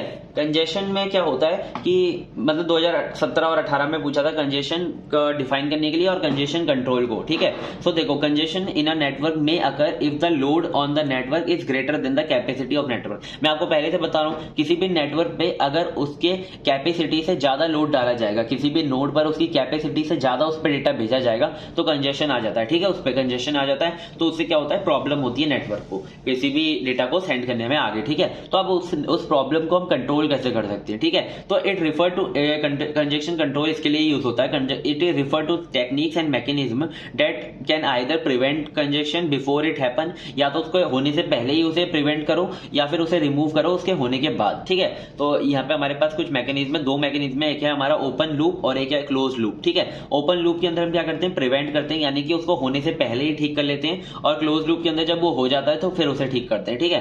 तो देखो रीट्रांसमिशन, सबसे पहले ओपन लूप के अंदर पहला हमारा मेथड है, मतलब पॉलिसी है रीट्रांसमिशन, मतलब पैकेट कैन बी रीट्रांसमिट। अगर आपका जो कंजक्शन है वो वापस ट्रांसमिट आप कर सकते हो, ठीक है। जैसे कि आप बता ये ना, जैसे कि ये वाला आपका एक राउटर है, ये वाला राउटर है और ये वाला राउटर है, ठीक है। तो अगर आपका यहाँ पे डेटा कंजेशन हो जाता है और वो फेल्ड हो जाएगा, ठीक है, कंजेशन हो जाएगा क्योंकि ओवरफ्लो हो जाएगा ना, जब उसके पास इतनी कैपेसिटी नहीं है तो वो बाहर निकल जाएगा, तो ये क्या करेगा, एक मैसेज भेज देगा और ये इसे रीट्रांसमिट कर देगा, तो ये होता है रीट्रांसमिशन। फिर है विंडो पॉलिसी, इसके अंदर हम क्या करेंगे, सिलेक्टिव रिजेक्ट विंडो का यूज करेंगे। एक हमारा मेथड होता है सिलेक्टिव रिजेक्ट विंडो, आपको यहाँ पे ज्यादा नहीं समझना है, बस एक पॉइंट में समझो। रिजेक्ट इसके अंदर विंडो पॉलिसी के अंदर हम सिलेक्टिव रिजेक्ट विंडो का यूज करते हैं, ठीक है। फिर है एक्नॉलेजमेंट पॉलिसी। एक्नॉलेजमेंट पॉलिसी में हम क्या करेंगे, रिसीवर एक एक्नॉलेजमेंट सेंड कर देगा सेंडर को कि आप जो डेटा भेज रहे हो वो मतलब कंजक्शन हो रहा है हमारे पास इतनी लिमिट नहीं है आप डेटा सेंड करने की, तो बस एक एक्नॉलेजमेंट भेज देगा तो सेंडर को पता चल जाएगा, वो डेटा नहीं भेजेगा या फिर वो कुछ ऐसा मेथड लगाएगा जिससे कि ओवरफ्लो ना हो, ठीक है। फिर है हमारा क्लोज लूप। क्लोज लूप के अंदर हम क्या करते हैं, रिमूव करते हैं कंजक्शन को उसके होने के बाद, ठीक है। उसके अंदर एक होता है बैक प्रेशर और एक होता है chalk method, implicit and explicit, ठीक है। बैक प्रेशर के अंदर क्या होता है, बैक प्रेशर आप ऐसे समझ सकते हो, ये मैंने पहले से डायग्राम बना रखा है, इसमें एक सेंडर होगा और एक रिसीवर होगा, ठीक है। एक डेस्टिनेशन है और एक हमारा सेंडर है, ठीक है। इसके बीच में हमारे 3 राउटर हैं 1 2 3, ठीक है। अब हमारा जो कंजक्शन है वो हमारा होता है 3 पर, ठीक है। तो 3 क्या करेगा, एक बैक प्रेशर लगाएगा पीछे की तरफ कि हमारे यहाँ कंजक्शन हुआ है अप स्ट्रीम की तरफ, ठीक है। इसकी इसके जो पहले वाले होते हैं वो होता है अपस्ट्रीम और आगे वाले होते हैं डाउनस्ट्रीम, ठीक है। तो ये जो है ना पीछे वाले इस पे लगाएगा, अपस्ट्रीम पे बैक प्रेशर लगाएगा कि मतलब एक एक्नॉलेजमेंट ही भेजेगा, मतलब समझने के लिए स्टॉप रिसीविंग कर देगा। पहले तो देखो एक वो स्टॉप रिलीजिंग डेटा, रिसीविंग नहीं करेगा डेटा को, एंड इमीडिएट अपस्ट्रीम, ठीक है। और उस पे एक बैक प्रेशर लगाएगा कि मतलब अपने फ्लो को आप स्लो डाउन करो, ठीक है, एक प्रेशर लगाएगा पीछे की तरफ, तो ये होता है बैक प्रेशर। फिर आता है चॉक पैकेट। चॉक पैकेट क्या होता है? चॉक पैकेट एक हमारा मैसेज होता है, चॉक पैकेट, जो कि जैसे कि 3 पे अगर कंजेशन हो रहा है तो 3 हमारा डायरेक्ट सेंडर को मैसेज भेजेगा एक चॉक पैकेट के थ्रू कि आपका कंजेशन हो रहा है यहाँ पे, तो प्लीज आप डेटा सही से सेंड करो, ठीक है। तो यहाँ पे हमारा 2 और 1 को कोई भी फर्क नहीं पड़ेगा, अपस्ट्रीम और डाउनस्ट्रीम को डायरेक्ट वो सेंडर को भेजेगा, ठीक है। क्या बोलता है? इम्प्लीसिट सिग्नल, ठीक है, there is no communication between congestion node और नोड एंड द सोर्स, ठीक है। अब इसके इम्प्लीसिट के अंदर क्या होता है कि आपका जो डेस्टिनेशन और सोर्स या फिर उसके बीच में कोई भी कम्युनिकेशन नहीं होगा, सोर्स को अपने आप ही पता लगाना पड़ेगा कि आपका कंजेशन हुआ है, क्योंकि जब आपका डेस्टिनेशन के पास कोई भी कुछ पहुंचेगा नहीं, डेटा आगे जाएगा नहीं, तो है ना सोर्स को अपने आप ही पता लगाना पड़ेगा। इसके अंदर गैस करना पड़ेगा, source guess there congestion in the network when it does not receive any acknowledgement. जब उसके पास कोई भी एक्नॉलेजमेंट नहीं आएगा डेस्टिनेशन के, तो वो क्या करेगा, वो अपने आप ही गैस करेगा कि हाँ ऐसा हो सकता है, तो वापस भेज देगा या फिर कुछ ना कुछ मैकेनिज्म लगाएगा। फिर explicit signal, sending direct signal to the source और डेस्टिनेशन, ठीक है, या तो सोर्स को मैसेज भेज दो या तो डेस्टिनेशन को भेज दो कंजेशन का, तो होता है एक्सप्लिसिट सिग्नलिंग, ठीक है। बहुत इजी मेथड है, बस इनके टॉपिक के नाम याद कर लो तो इससे ही आपको समझ में आ जाएंगे पॉइंट, ठीक है।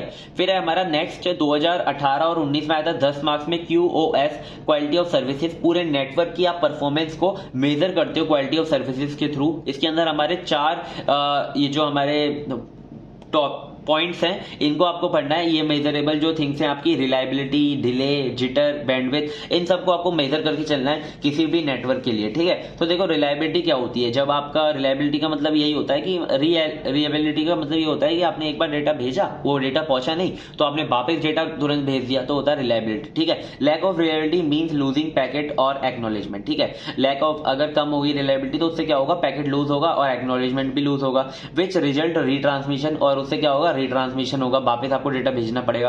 तो आपका ईमेल और फाइल ट्रांसफर और इंटरनेट एक्सेस में आपका जो रिलायबिलिटी होती है वो बहुत ज्यादा जरूरी होती है, ठीक है। अब नेक्स्ट आता है डिले। डिले होता है हमारा टाइम होता है डिले, जो कि transmission packet from source to destination में लगता है, ठीक है। सोर्स से डेस्टिनेशन के बीच में जो आपका पैकेट सेंड हुआ है उसमें बीच उसका टाइम कितना लगा है उसे कहते हैं डिले, ठीक है। जिटर होता है, jitter is a variation in packet delay, मतलब कि आपने ना प्लान कर रखा है कि हमारा जो डेटा है वो हमारा 4 मिनट के अंदर पहुंच जाएगा, ठीक है। लेकिन अगर आपका डेटा पहुंचता है 6 मिनट के अंदर, जो 2 मिनट जो आया वो होता है हमारा jitter, variation in the packet delay, ठीक है।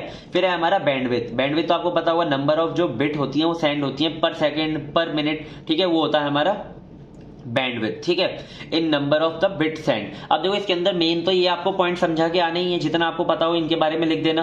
फिर आपको क्या करना है, इन टेबल्स, एक मैंने टेबल बना रखी है, उससे आपको याद करना है सारे के सारे जितने भी एप्लीकेशन है उनके लिए कौन सी चीज ज्यादा जरूरी होती है, कौन सी चीज ज्यादा जरूरी नहीं होती है, ठीक है। अब देखो लॉस हमारा रिलायबिलिटी है कि मतलब लॉस हो गया पैकेट, तो देखो इसके अंदर ईमेल के अंदर जो है लॉस मीडियम होना चाहिए, और मतलब लो ही होना चाहिए, मीडियम मतलब रिलायबिलिटी हाई होनी चाहिए इसके अंदर। फाइल शेयरिंग के अंदर बैंडविड्थ हाई होनी चाहिए और लॉस हाई मीडियम होना चाहिए। वेब एक्सेस के अंदर आपका जो बैंडविड्थ है मीडियम होनी चाहिए, डिले मीडियम होना चाहिए, जिटर लो होना चाहिए और लॉस मीडियम होना चाहिए। रिमोट लॉगिन के अंदर आपका बैंडविड्थ लो होनी चाहिए। ये सब आप देख लेना, ठीक है। ये सारी एप्लीकेशन लिख दी है मैंने यहाँ पे, अच्छे से टेबल बना दी है, एक बार इसे पढ़ लेना, ठीक है। फिर है हमारे कंजेशन कंट्रोल एल्गोरिथम्स, ठीक है। 2 एल्गोरिथम है, लीकी बकेट और टोकन बकेट, ठीक है। दोनों को अच्छे से समझेंगे, ये दोनों एल्गोरिथम बहुत इंपॉर्टेंट है, मुझे लगता है एक बार पेपर में आ सकते हैं, ठीक है। लीकी बकेट, बिल्कुल लीकी बकेट, देखो बाल्टी जिसके अंदर छेद है, ठीक है। A leaky bucket algorithm is a method of congestion control where multiple packets are store temporarily. इसके अंदर मल्टीपल जो पैकेट्स हैं वो स्टोर हो रहे हैं, इसके अंदर हमें पता नहीं कितने स्टोर पैकेट हो रहे हैं, लेकिन मल्टीपल हो रहे हैं, ठीक है। सोर्स से जो पैकेट्स आ रहे हैं बाल्टी के अंदर, मतलब कि आपने ना मोटर चला दी, ठीक है, उसके अंदर पानी कितना आ रहा है आपको नहीं पता, ठीक है। अब आप पानी को उसे स्टोर कर रहे हो, ठीक है। This packets are send to the network to a constant rate, लेकिन जब आपने वो आपने पानी को स्टोर कर लिया तो आप है ना बोतल जो पानी की भरोगे ना वो 1-1 लीटर की भरोगे, ठीक है। तो कांस्टेंट रेट में आप आगे भेजोगे उसे, ठीक है। आपने कितना भी पानी भर लिया, पहले तो आपने कोई मेजर नहीं किया पानी कितना भरा है, आपने भर लिया, फिर आप उसे कांस्टेंट वे में उसे मेजर करके आगे भेज देते हो, ठीक है। This algo is used to implement congestion control through traffic shaping in data network, ठीक है। ट्रैफिक शेपिंग का मतलब ये होता है कि जब आपके पास बहुत ज्यादा डेटा आ जाता है तो आप उसे कैसे शेप करके भेजते हो आगे, ठीक है, किस वे में भेजते हो आगे, ठीक है। ट्रैफिक शेपिंग का भी 2 नंबर में पूछ सकते हैं, तो आप ऐसे लिखाना, ठीक है, इन डेटा नेटवर्क। तो देखो इससे ये मतलब एक एनालॉजी है, इससे आप समझते हो आपका जो डेटा है वो कैसे शेयर होता है आगे, ठीक है। तो यहाँ पे हमारा एक वेरिएबल रेट से बहुत सारा पानी आ रहा है इसके अंदर, ये हमारी एक लीकी बकेट है, लेकिन इसके अंदर एक ही छेद है, ठीक है। तो इसके अंदर एक एक बूंद करके ही पानी निकलेगा, यानी कि फिक्स्ड फ्लो में पानी निकलेगा, ठीक है। अब bit overdone also packet can get lost, ठीक है। अब पानी तो आपका एक एक बूंद करके निकल रहा है, पानी आ रहा है आपका बहुत ज्यादा तेज, तो अगर वो बकेट में से बाहर आ जाता है तो क्या होगा, आपका डेटा आपका जो पानी है वो लॉस हो जाएगा, ठीक है। तो जिससे मतलब डेटा लॉस हो जाएगा, ठीक है। इसके अंदर ये प्रॉब्लम आती है कि डेटा हमारा लॉस भी हो सकता है, ठीक है। अब इसको हम एनालॉजी के थ्रू हम समझेंगे कि कैसे हमारे जो पैकेट्स हैं वो सेंड होते हैं। तो देखो यहाँ पे ना एक हमारा इंटरफेस है, इंटरफेस के अंदर एक हमारी लीकी बकेट है, ठीक है। और इस इंटरफेस के अंदर हमारे जो पैकेट्स हैं, डेटा पैकेट्स हैं, वो होस्ट कंप्यूटर के थ्रू कैसे भी फ्लो में आ रहे हैं, कभी 2 आ रहे हैं, कभी 1 आ रहा है, कभी 3 आ रहे हैं, किसी भी फ्लो में आ रहे हैं, ठीक है। अब यहाँ पर क्या होगा, ये स्टोर करेगा पैकेट्स को, और ये क्या करेगा, आगे जिस नेटवर्क को इसे भेजना है उसे ये रेगुलेटेड पैकेट्स में भेजेगा, यानी कि 1-1 पैकेट करके भेजेगा या 2-2 पैकेट करके भेजेगा, पर लेकिन फिक्स्ड फ्लो में भेजेगा, ठीक है। अब देखो इसका स्टेप 1 क्या है, initialize buffer size and leak rate. एक आप बफर साइज इनिशियलाइज कर दो कि आपकी बाल्टी कितनी बड़ी होगी, और लीक स्टेट आपका जो छेद है, होल है, वो कितना बड़ा होगा, ठीक है, जिससे कि आपका जो डेटा है वो शेयर होगा, ठीक है। स्टेप 2 में क्या होगा, एट क्लॉक टिक, आपके कितने टाइम के बाद आपका इनिशियलाइज, आपको ना क्या करना है, आपको इनिशियलाइज कर देना है एक एन को, जिससे कि आपका उसका एक लीक रेट होगा, ठीक है। लीक रेट मतलब आपका डेटा इतना बड़ा है तभी वो शेयर होगा, ठीक है। और एक क्लॉक टिक के ऊपर, ठीक है, इतने टाइम के बाद, यानी कि आपने टाइम कर दिया 1 मिनट के बाद आपका, मतलब 1 मिनट के बाद आपका जो है डेटा सेंड होगा। If N is greater than size of packet, अगर आपके साइज के पैकेट के से बड़ा है एन, तो आपका सेंड हो जाएगा पैकेट टू द नेटवर्क, ठीक है। और क्या होगा, एन का क्या कर देंगे हम, साइज को डिक्रीमेंट कर देंगे, और एन के साइज को क्या कर देंगे हम, जो साइज ऑफ पैकेट है size N minus size of packet कर देंगे, ठीक है। तो जिससे क्या होगा, एन कम हो जाएगा हमारा, जब एन 0 हो जाएगा तो जाएगा ही नहीं, या फिर साइज से छोटा हो जाएगा तो जाएगा नहीं। और हमें क्या करना है, स्टेप 3 को रिपीट करना है, स्टेप 4 को रिपीट करना है, जब तक कि एन हमारा छोटा नहीं हो जाता पैकेट से, और जगह छोटा हो जाएगा पैकेट से तो no other packet can be transmitted till next clock tick, ठीक है। और स्टेप 6 क्या है, गो टू द स्टेप 2, फिर हमें स्टेप 2 पे पहुंच जाना है, और जब तक बाल्टी खाली ना हो जाए तो डेटा शेयर करते रहो, ठीक है। आई होप आपको समझ में आ गया होगा लीकी बकेट एल्गोरिथम। अब आप ये बिना देखे, मतलब बिना पढ़े भी आप आराम से लिख के आ जाओगे, ठीक है। नेक्स्ट है हमारा टोकन बकेट, ये हमारा लास्ट टॉपिक है यार, सच बता रहा हूँ बहुत बड़ी यूनिट हो गई है ये, बहुत मेहनत लगी है, कम से कम सच बताऊँ 1 हफ्ता लग गया मुझे ये नोट्स लिखने में पूरे, मतलब बहुत सही से मैंने नोट्स लिखे हैं, बहुत अलग अलग जगह से पढ़ा है, ठीक है। मैं भी कोई इतना ज्ञानी नहीं हूँ, मैंने भी बहुत पढ़ा है, यूट्यूब से भी पढ़ा है, वेबसाइट से भी पढ़ा है, और बुक से भी पढ़ा है, ठीक है। तो टोकन जितना मैं सिंपल कर सकता हूँ अपने नोट्स को उतना सिंपल करता हूँ, ठीक है। अब टोकन बकेट में क्या होगा, हमारे कुछ टोकन होंगे, ठीक है, उस टोकन जितने टोकन होंगे ना उतना ही डेटा आपका शेयर होगा, ठीक है। तो इसमें क्या होता था कि डेटा आपका शेयर होता था और फिर वो डिस्कार्ड हो जाता था, ठीक है। और इसके अंदर अगर डेटा ज्यादा आ जाता था तो वो फ्लो भी हो जाता था, बाहर ओवरफ्लो भी हो जाता था, और इसके अंदर डेटा डिस्कार्ड होता था, डेटा पैकेट डिस्कार्ड होता था, लेकिन इसके अंदर क्या होगा, टोकन डिस्कार्ड होगा। A token bucket provide a mechanism that allows a desired level of burstiness within a flow by limiting its average rate as well as maximum burst size। बस इसके अंदर मेन टॉपिक ये ना, इससे ये update आया leaky bucket का, कि लीकी बकेट में क्या होता कि उसका कोई भी है ना, आपका क्या था, साइज मेंशन नहीं था, ब्रस्टी साइज मेंशन नहीं था कि उतने के बाद आपका ओवरफ्लो हो रहा है, ठीक है। तो मतलब उसमें ना, इसमें क्या होगा, ओवरफ्लो नहीं होगा, आप इसमें अपने हिसाब से मेंशन कर सकते हो, ठीक है। In regular interval token are thrown into the bucket F, ठीक है। एक हमारी बकेट एफ है, उसके रेगुलर इंटरवल पे यानी कि क्लॉक टिक पर हमारा जो है एक टोकन निकलेगा उसके अंदर से, ठीक है। The bucket has maximum capacity F, हमारी बकेट की मैक्सिमम कैपेसिटी एफ होगी। If the packet is ready, अगर आपका पैकेट रेडी होगा तो then token is remove from bucket. अगर आप देखो यहां से टोकन आया और पैकेट रेडी है, ठीक है, देन पैकेट इज सेंड, ठीक है, और पैकेट क्या हो जाएगा, सेंड हो जाएगा, और जो आपका टोकन होगा वो डिस्कार्ड हो जाएगा।